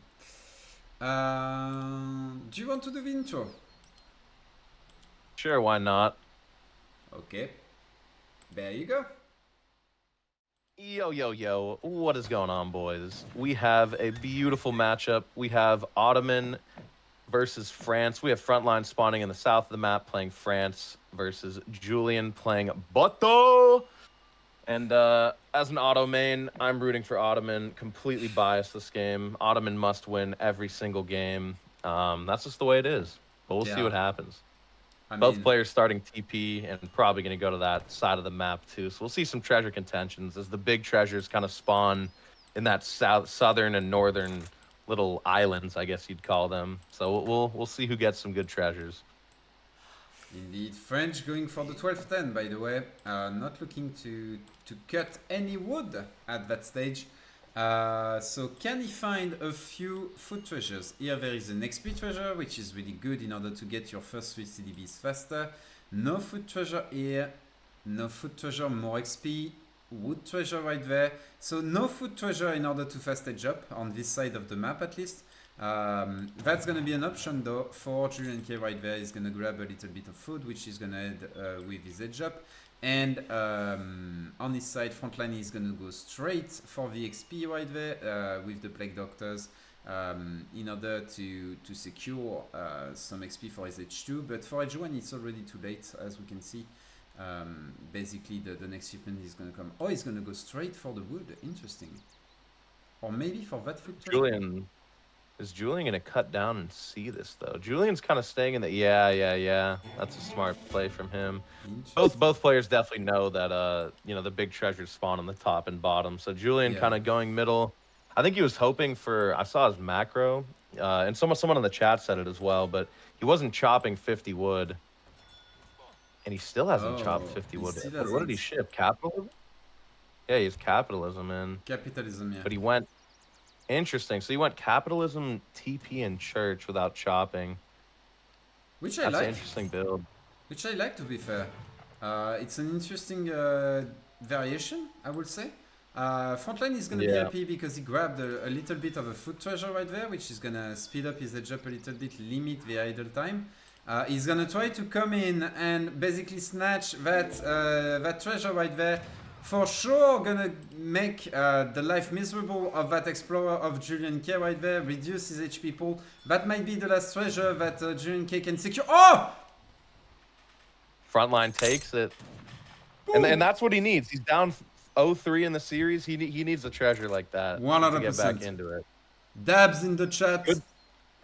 Yeah, good matchup, good treasure. He's killing or not going to kill the explorer, but at least being annoying enough to force him away. Yeah. This is the kind of start you want for sure as Frontline. He's got to be feeling good. And also that explorer is not going to get a lot of treasure in H1 at least. So like that means that this treasure is now free to take 90 wood, sorry. So really nice start right there by Frontline. He clicked a little bit late because he hasn't found the best food treasures. But still a fantastic start right there, while JulianK is still stuck into, like he still hasn't got an house. He had to chop all the way, we can see right now. He's not sending his 3 villager yet because he doesn't want to be popped, it seems, or maybe he's just keeping the card, not sending it because he wants an H2 shipment straight away. Maybe that's the deal. So interesting right there to choose not to send the free Yorks in the end. And yeah, House is gonna swap all onto food and likely gonna see an FF from this. Yeah, it does look like an FF. You know, the Julian's build is quite interesting because when you ship capitalism, ideally you go 2 TPs as opposed to a TP exactly. and shirt. I agree, yeah. But he didn't do the TP because he wanted to take treasures, but he ended up losing the treasure contention. So Julian's really not having the greatest start here. Indeed. Not what you want to see as Otto, but yeah, aging with the two cows, 2 vills, definitely gonna go for just a straight FF. Yeah. Personally, not what I would do versus France. I'm a fan of the Delhi semi. I think it works quite well, but we'll see how the straight FF works. Church on the side of France from Frontline, sorry. We can see already the 4 Cœur des Bois coming. What is going to be the next card? If it's 700 wood, then we are looking at an H2. If it's 700 coin, we might be looking at a transition straight to Castle Age. Sorry, to Fortress Age. I am always confusing the two. Don't mind me. And I think we have a dot of red running across the map. I'd imagine that's a Mobir. That's a Maba. It is. Indeed. Indeed, that's a Maba. And we have 700 wood, so likely gonna stay in H2 for a little bit longer right there. Gonna drop very likely a Rax, get more of those precious upgrades, especially steel traps and amalgamation, and then look to edge up. So interesting right there. We basically have an FF versus a CAF semi, it seems. Maybe gonna go for a CAF semi with 10 us, but I'm not even sure. It might be just 5 us, considering this next shipment is coming in. So very nice play right there. 700 wood on the side of JulianK. He's already inching up. He's gonna edge up with the scout. I like it as well. Interesting. Yeah. Naked FF is not something we see a lot those days from Ottoman. At least in tournaments, I often see a more H2 centric approach, so I'm quite intrigued. And we can see he has the church card, he has the Morse construction, so are we gonna see those? That would be... my, I hope so. That would be fun. That would be super fun, yeah, I would love to see those. Yeah, it could be more the situation he has those in deck, just like if the game gets to that point. I'm not sure, like, based on that deck, if his whole strategy is based around it. But that could be a cool shipment to whip out later in the game if it goes that deep. Indeed. Yeah, I still think even if you don't go for the timing, just the power that is in those 2 shipments can be insane even in the late game. I have to agree with you on that. It's just it's 3 bombards, I believe, some CPAs, and in particular the how are they called already? The Nizams, which are absolutely insane. So yeah, we can see here 700 wood, the racks coming up. We are gonna cancel here the batch of SR, and this is gonna be a semi-FF, 5 SR semi-FF, so very, very standard. 2 of those SRs died. He killed no villager yet, but he forced some idle time, so is it worth? Maybe. Not sure though, because he needs to be careful, because 4 dailies are gonna come out of this, and they are gonna run straight for those SRs. I believe the dailies are a bit faster, if I'm not mistaken. 6.75, 6.8. They are indeed. Something. Yeah, here we go. 1,000 coin coming in. I was gonna say that the wood wasn't used for anything. So instead of a military building, there's a second TC coming down. 1K coin. He is going for the FI. He is indeed, and it's a very specific FI because it's an FI with an extra town center, which I really, really like. I cannot wait to see if it works, because I have tried and theorized something like this, but I have to say I am not sure I have the skill required to pull that one off. JulianK probably is a better candidate than me, so I cannot wait to see how he can make that work. Really cool. And I like the 4 Delhi age up with this, because he's going to be able to run around. He already got a villager kill, but the more important thing is he's going to be able to keep the cav and pressure off of his base. So right now, Frontline's probably just thinking like, oh, Julian's, you know, massing, you know, Abus, Cav Archer, Jan or whatever. But Nope. he has no intel on what Julian's Yeah. up to. And also we can see behind this, JulianK is gonna go into 1000 wood. So that's the point in which, for me, the TC into FI is an issue, is that 1000 wood needs to be used for something else than Nizams. So is he gonna go behind this for Palace Intrigue and Most Construction straight away?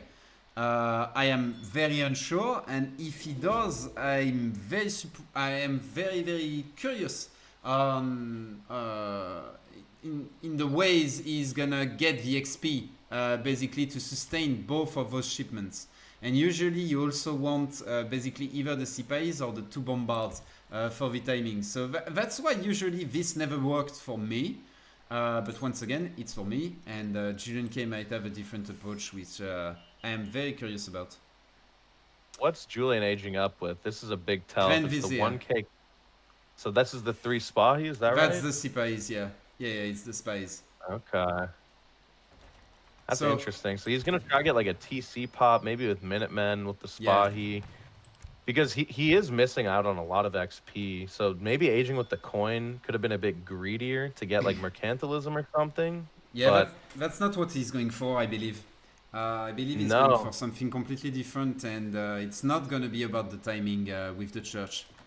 An extra I think TC it's on gonna top. be the- Yeah, it's not I think that. it's spies, or not spies, excuse me, more Spahi. Look at his macro. He got steel traps. He's all on food. Indeed, he's He, going he to might try TC, ship though. like 5 Spahi or something. Only a few hundred wood lost, which isn't Yeah, too yeah. bad. There you go. 100 would lost almost. So yeah, he's gonna have to basically buy a little bit of wood right there in order to get the next batch. Spies are not gonna be that effective against that amount of goon. Are there more goons though coming behind? That's the big question. Yeah, we can see a batch of goon right there. I think once again, Frontline knows what's coming. He knows that the danger is spies. Yeah, there you go. 3 Sipais right there. You need to keep them alive and send straight after more. Oh, he's gonna go for factories. So very greedy approach right there by JulianK. Very greedy. I really like it. I think his thought process was if he's under my TC and pushing, I'm going to ship like 5 Spahi or 6 Spahi or something. But Yeah. no pressure. It's something big too. His Frontline did see the with his skirmisher line of sight, the age up, so he knows it's not 1K coin. He knows it's not super greedy, so that forces him back because he knows there could be like 8 guard Spahi. But knowing that, Julian is now shipping a factory because Frontline went back and is now scared for a quick timing push. We can see 2 Falconets coming behind, but yeah, it's going to be a bit late. The mass is not big enough, basically, to, as you said, fight against 8 spy. I believe you need 5 more Dragoon to really achieve that, to be able to kill 1 or 2 spy per volley, basically. So yeah, nicely played. JulianK, by the way, he didn't greed it into, reinvesting into that TC. He went for something completely different. Instead, went for the stable. I believe he got... No, he didn't got daily upgrade. So I wonder where all that wood went. Maybe into sub-upgrades and stuff. Mercantilism coming in. And now we have rubber barons. And now we have the upgrade. Palace Intrigue and Mouse Construction. There you go. That's such an interesting way to pilot this build order. I have to say I love it. I really love it. Super interesting. Yeah, definitely a lot of mind games going on. Like him shipping that factory because Frontline saw the 3 Spahi, so there could. It's just hard to play as France because there could be 8 Spahi, but then there also could just be a factory, 2 factories. So it's hard to know what to do. I have to agree with Robot that Frontline is a little bit passive, but at the same time, as we explained, it's very hard to read what's happening on the other side.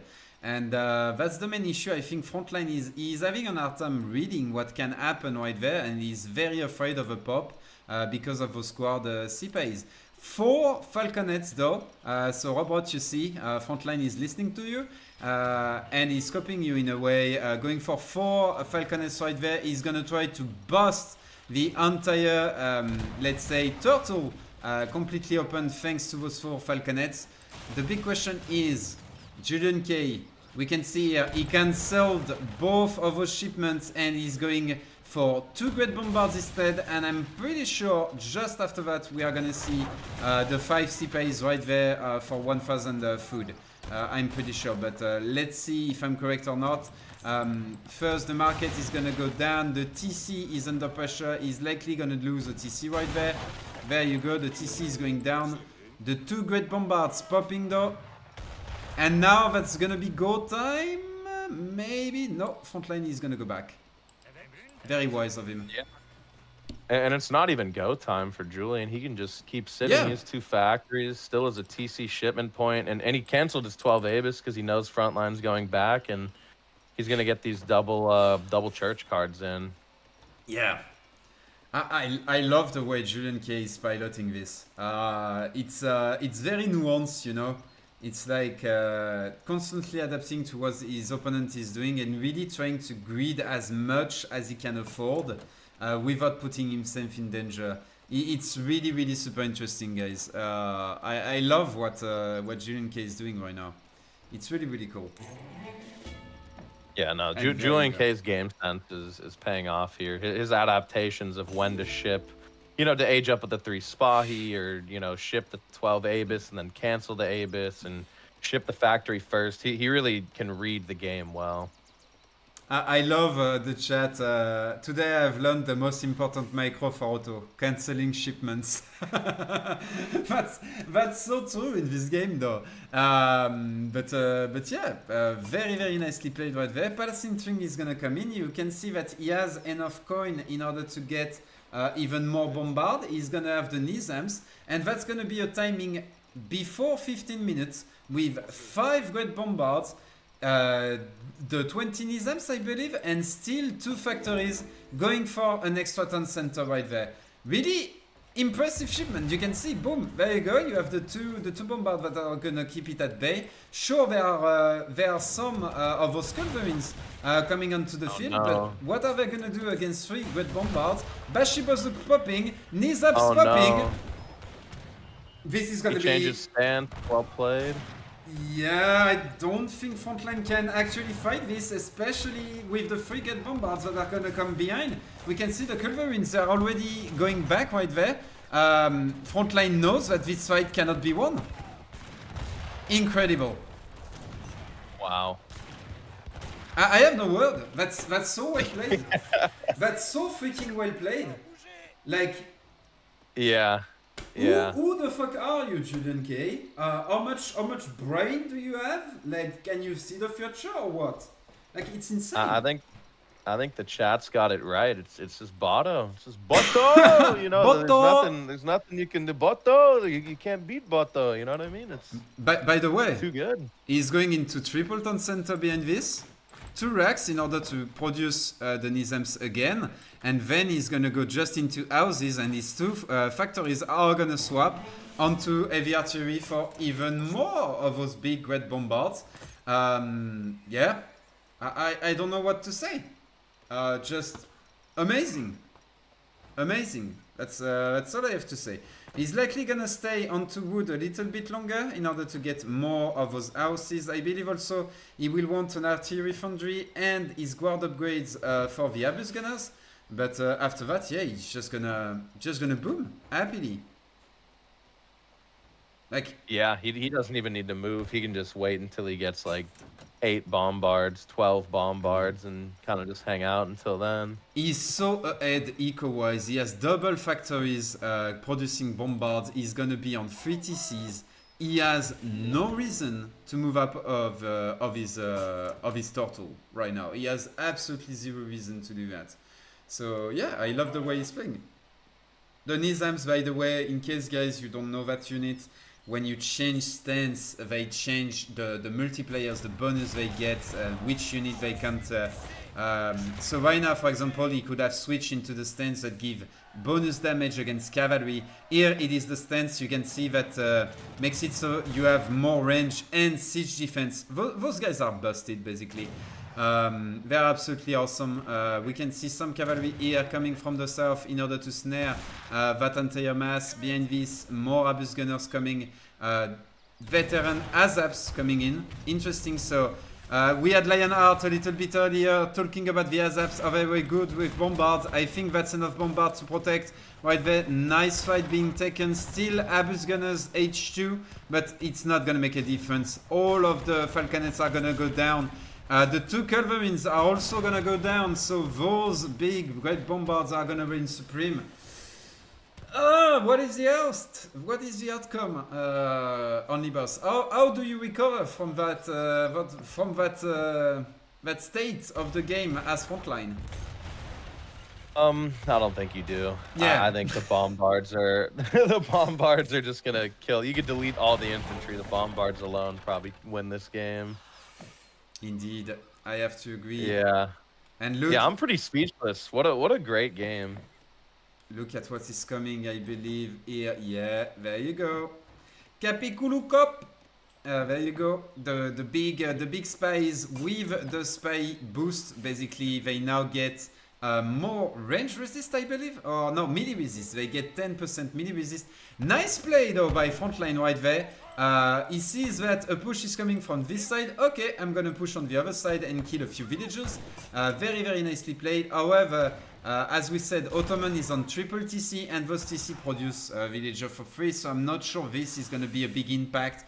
And this may do a lot more damage because all of those bombards, yeah, there you can see.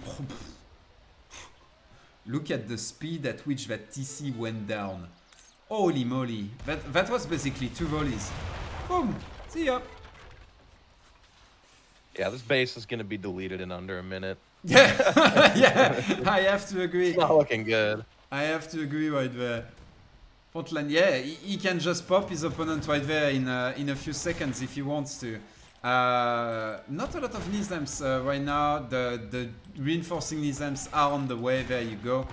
Still no upgrades for those Abus gunners, but honestly that doesn't matter because there are so many bombards at that point. I would love to see a quick siege of those houses, but GG. GG. Frontline had enough. Nah, man, I am speechless. I am actually speechless. Yeah, it's hard to punish that, to be fair. Like Frontline definitely could have pressured a bit more, but even with perfect play, I think it's hard to stop Ottoman from getting either factories or a good like timing out.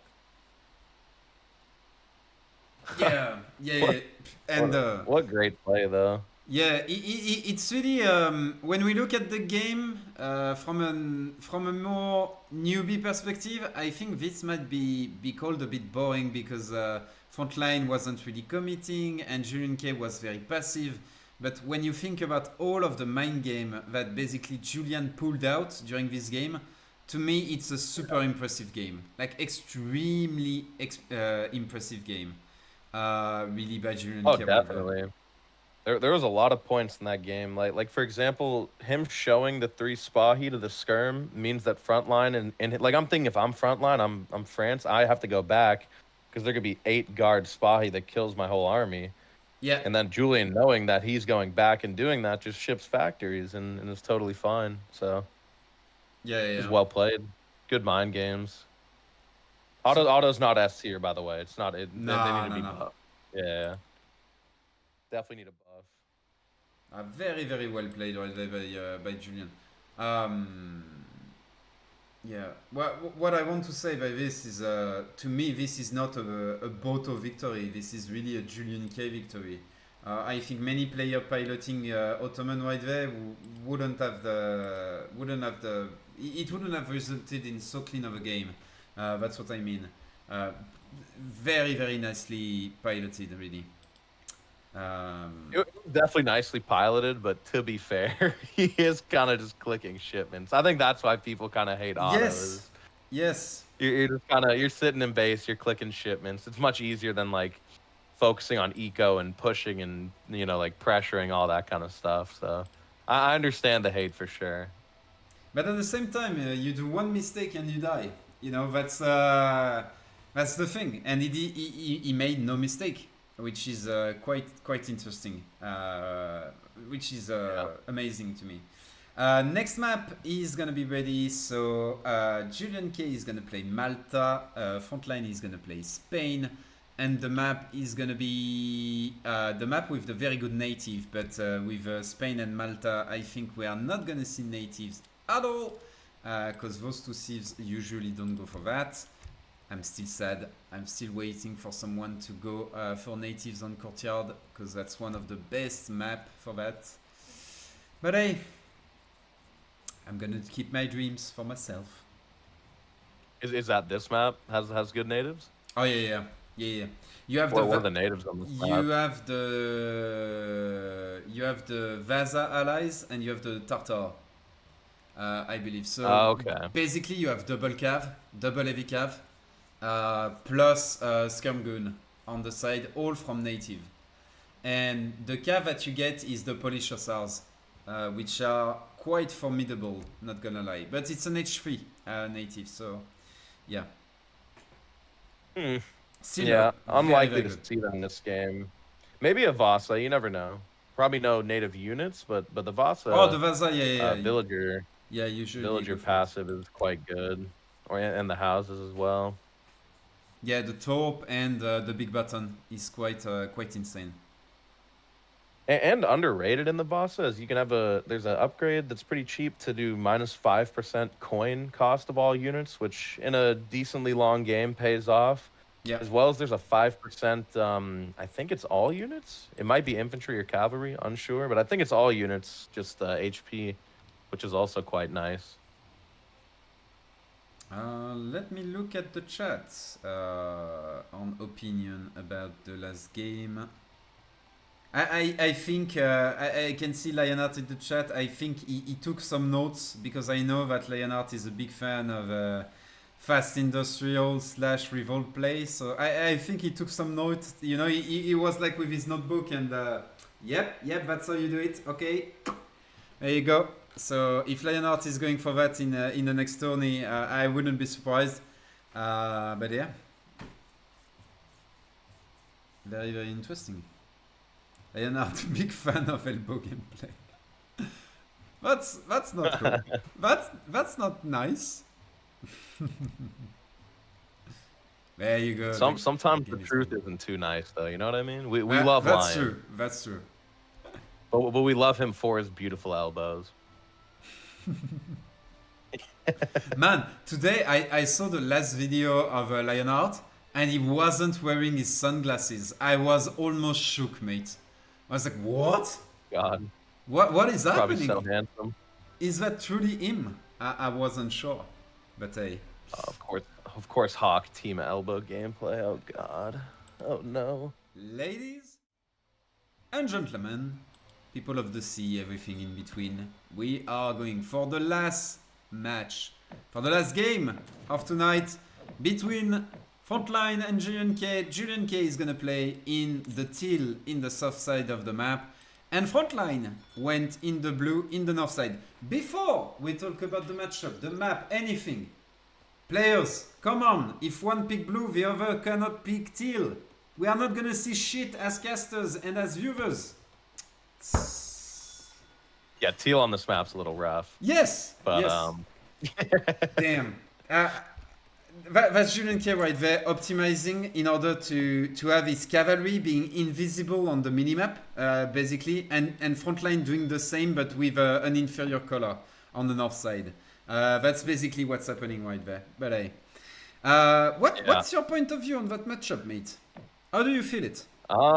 Honestly, not a huge amount of game sense on this matchup. I'd imagine Frontline's gonna go for some sort of FF and try pressure Malta, and Malta's probably going to do some age 2 like bow, pike, huss and try get a good trade on the Falcons. That's probably my prediction, and I'd imagine it's a decent Spain matchup if you can protect those Falcons pretty efficiently.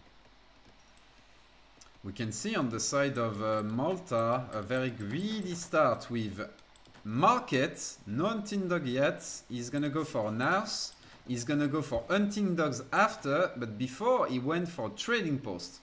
So very long edge one actually on the side of Malta of JulianK, showing us he's very confident into the inability, let's say, of Spain to inflict early damage to him, and he's gonna go for late edge up right there.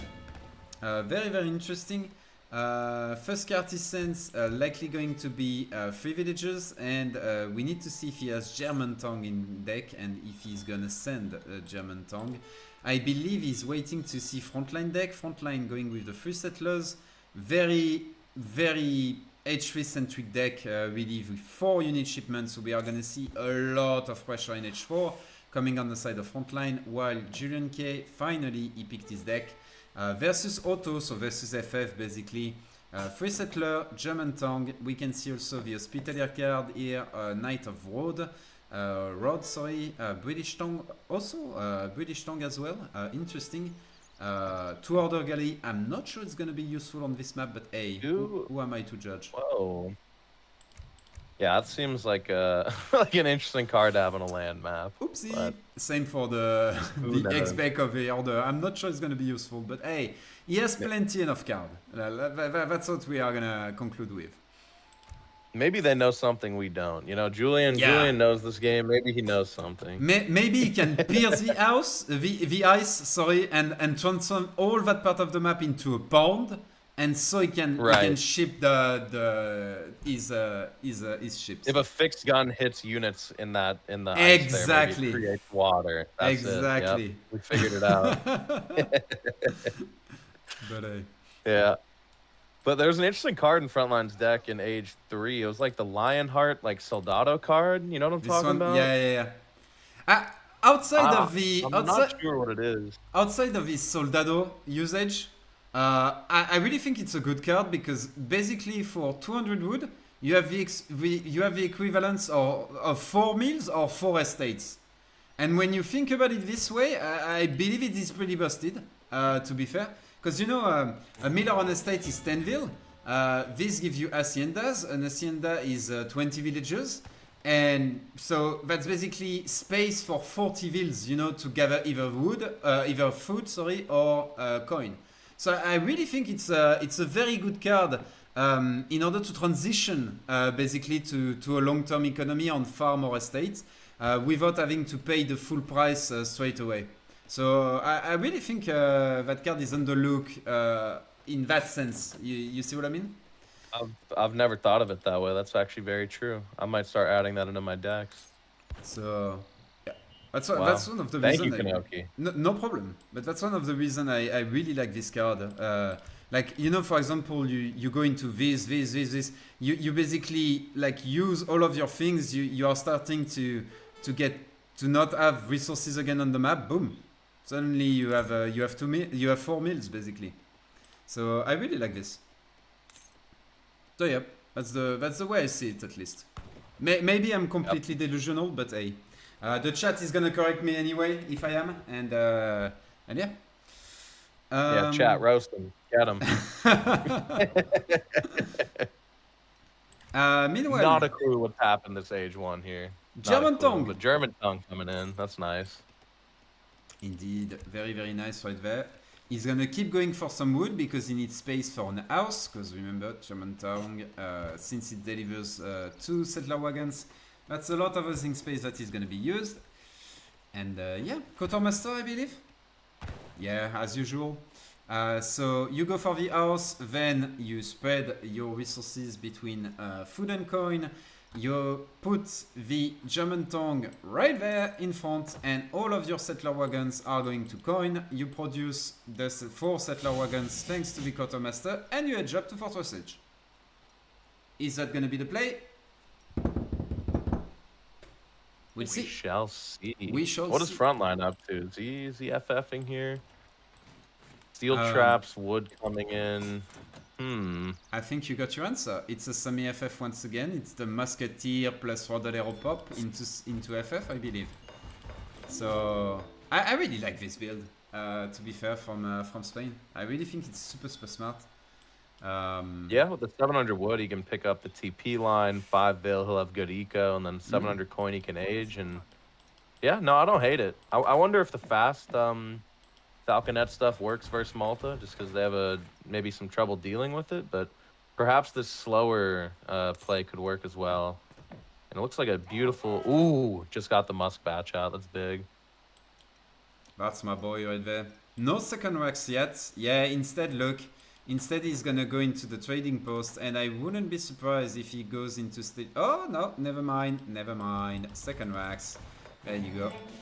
So, second wax on the side of Frontline. Meanwhile, we have some sentinels being produced. The wood has been sent first. No training of settler wagons, which to me says, there you go. More settler wagons coming in finally. But usually if you don't train more, it's because you are not confident yet. Sentinels coming in behind this. We are gonna need more of these. He doesn't have the coin. Sage. Only 4 sentinel for the first batch. But that commentary, well placed right there, but a little bit more north. Those trees blocking right there. Really a big deal because he cannot secure his mine as well as he would like to. So yeah, Frontline doing a nice job. Just getting a little bit of idle time on that mine. Those small differences definitely add up.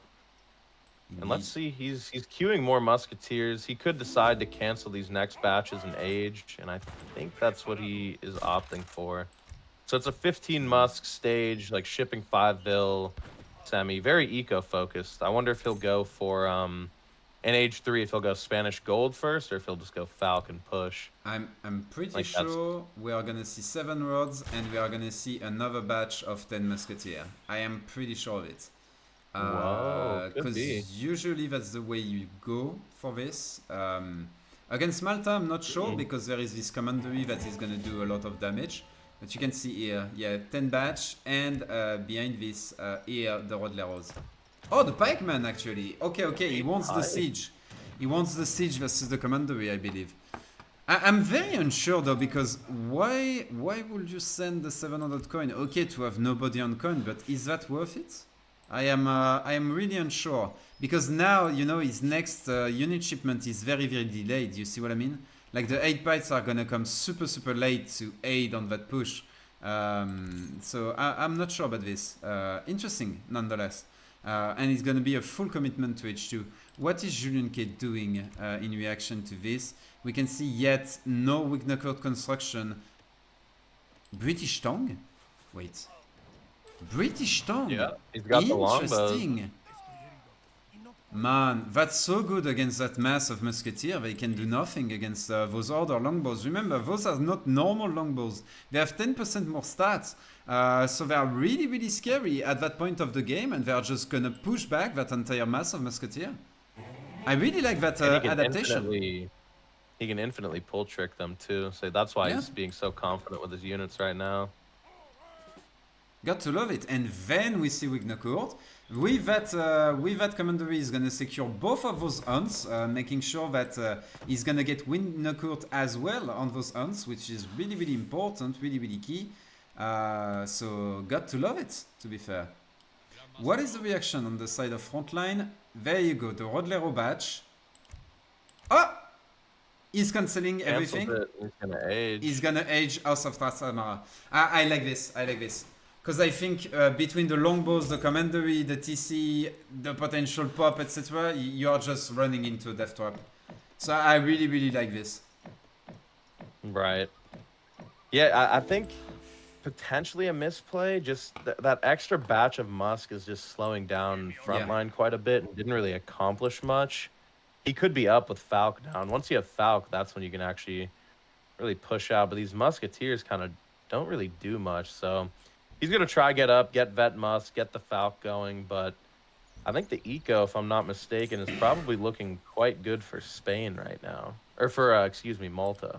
I mean, when we say it hasn't achieved anything, it has achieved one thing, which is forcing Malta to invest into British tongue, which is a thing. But at the same time, British tongue gives you an extra commandery, which is going to make it so your Knight of Rhodes is going to be even better. So, in a way, you can play in the end of your opponent, but we'll have to see how it pays off, because as you said, That mass can translate into something that protects falconets, and if the falconets do the damage, that mass was worth it in a way, you know. So that's gonna be interesting. I wonder is Julian opting to age up here, or is he staying age 2? I saw last time I checked, he was still producing some of those sentinel. He's gonna stop right here, and he's likely gonna age up, yeah. Already. So this game's gonna come down to is Frontline able to kind of do what Julian did to him in game 2, where you have the age up advantage, you have the tempo, can you steamroll with that? Or is Julian going to be able to kind of buy enough time and hold? And it's quite a big map for these Falcons to walk across, as well as just like Malta being able to defend with commanderies, TC fire, etc. It's going to be a tough push from Frontline, but we'll see if he can do it. By the way, very little detail, but I love seeing those rods here.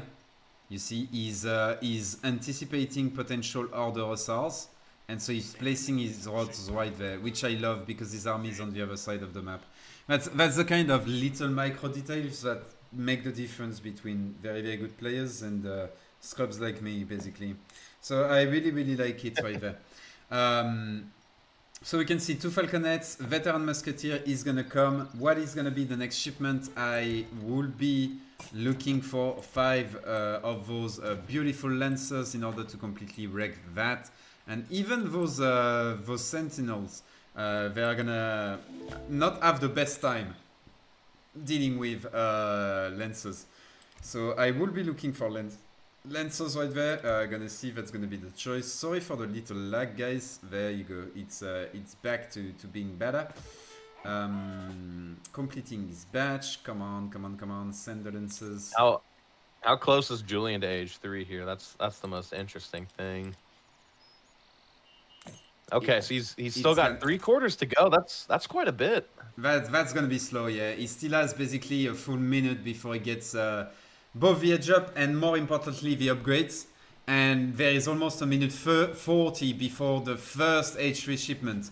So JulianK, that's gonna be a tough ride. Right there, we can see behind this the lancers. Is JulianK gonna invest? Oh, wait, he has hospitality, which is gonna reduce the time to edge up. And there you go, he's already edged up. We forgot about that freaking card that exists for the Italian thieves, basically. And sure, the TC is under pressure. He has no shipment left though.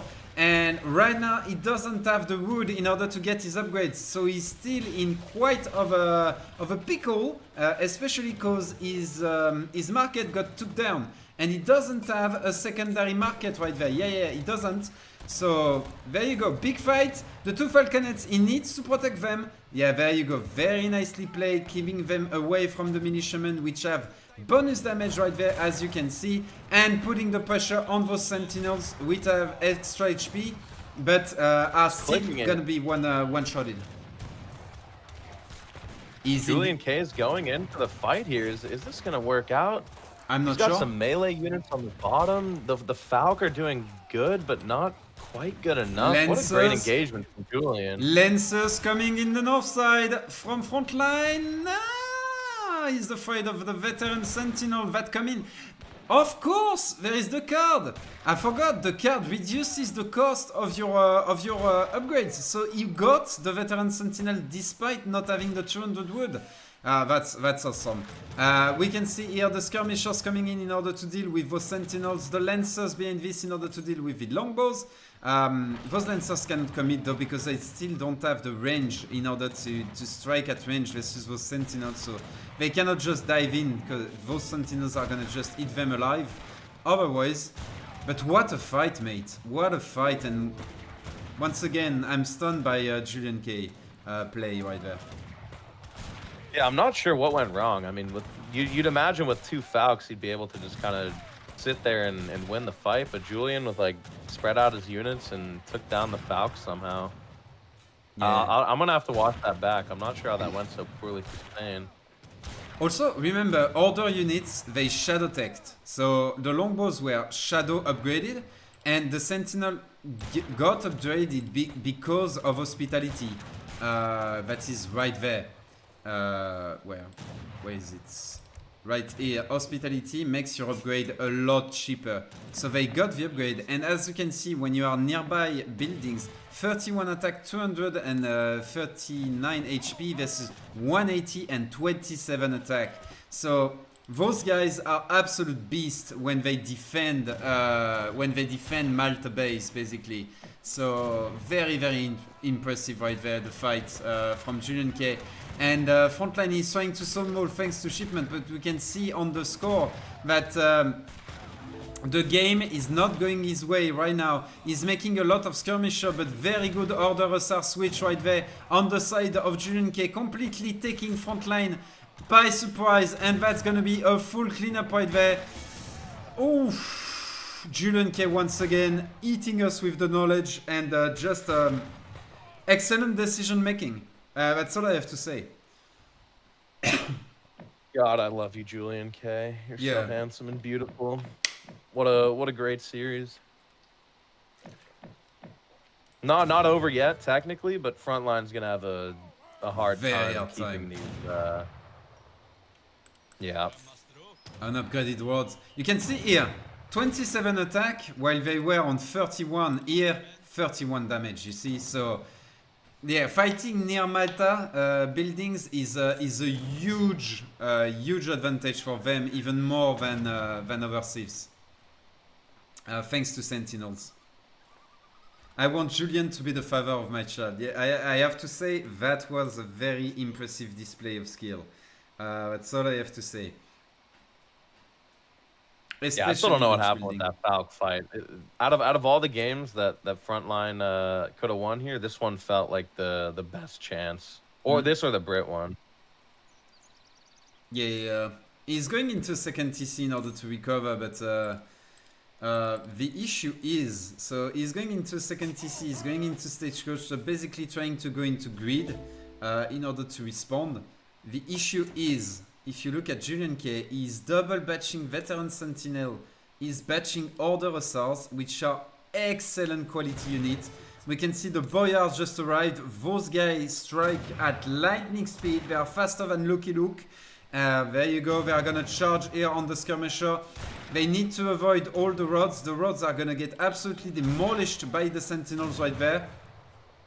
That's a tough one. Very nice micro once again here by JulianK, avoiding the rods, trying to force the skirmishers. Look at that. The little bit of snare. He see that the rods are gonna connect, immediately pulling back. Very nicely played right there. Can Frontline survive this push? I am really unsure. Does he have a shipment coming? No shipment in the bank. No big pock in the bank. Nah, mate, I don't see an out. 60 pop versus what is almost 150. Yeah, Julian's just batching Muscuss over and over. And it's the classic, like, Skirm Pike versus Muscuss. You go in, the Pike, aka Rod from the scenario, come out. You kill him, you go back. And it's just a game until the whole mass is kind of gone here. Look at those. Like this is probably where he's going to call it. Yeah, I think so. Yeah, the Boyars are great. Guys, 07 in the chat. 07. RIP Frontline. I really don't see an out right there. That's NA's #1 going down 05. Damn. I mean, once again, EU is on top. That's all I have to say. Sorry to all of the US fan in the chat, but getting wrecked. That's all I have to say. Getting wrecked indeed. Frontline, I'll avenge you one day. One day. Sovereign Order of Malta, of plus 20% stats to those Veteran Sentinel. Look at those stats. Boom.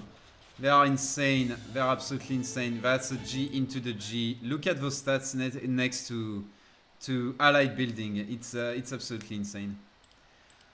Mates, G. Yeah, G into the G. I have to say I am amazed by the level of JulianK in those games. Yeah, incredible. incredible, and he's so handsome as well as talented, and Yeah. it's crazy he can balance the two of them at the And he same has time, you know. and he has a girlfriend. Ah, come on, mate. Come on. This is unheard of in the Age of Empires Yeah. community. Stop it. Stop This it. is it's Fucking unreal how he does it all. God, I love you, Julian. Impressive, impressive. Ladies and gentlemen, I hope you loved this entire night. 4 series, I believe, in total. I hope you love that day with ESOC, with the ESOC community. We got 2 5-0s. Hey, what do you want? We have some players that are talented. And some of us that are just a bit less talented, but they will wreck me every single day if we got into 1v1, so I'm not gonna say anything more, basically. And yeah, very impressive stuff. Very, very impressive. Very impressive. GG's. Good casting with you as always, brother. Yeah, that was cool. That was cool. And Kills. Keturboy, Lionheart being like, cannot wait to see JulianK 5-0 as well. Oof. Oof. But yeah. Dang. Damn. Looking forward to Lionheart 5-0 versus JulianK in favor of Lion. I would love to see that, but hey, that may be a bit too much of a fanboy opinion right there. Who knows? Oh, that's funny. Lion's at least self-aware while sitting on the bench. I respect it, Lion. I respect it. Indeed. Ladies and gents, we are gonna wish you a very good night. This was a great guest. Thanks to you again, Only Boss. Thanks to Gigs for subbing just before. That was really cool. Hope the entire production side wasn't too bad by me. As I say that, as we can see, there is an error because I haven't put the winner of the 5th game. But hey, I hope you guys enjoy this entire evening. And yeah, have fun. Do you have a word to end, my friend? Boto! Boto! See ya, guys. GG's. Bye-bye.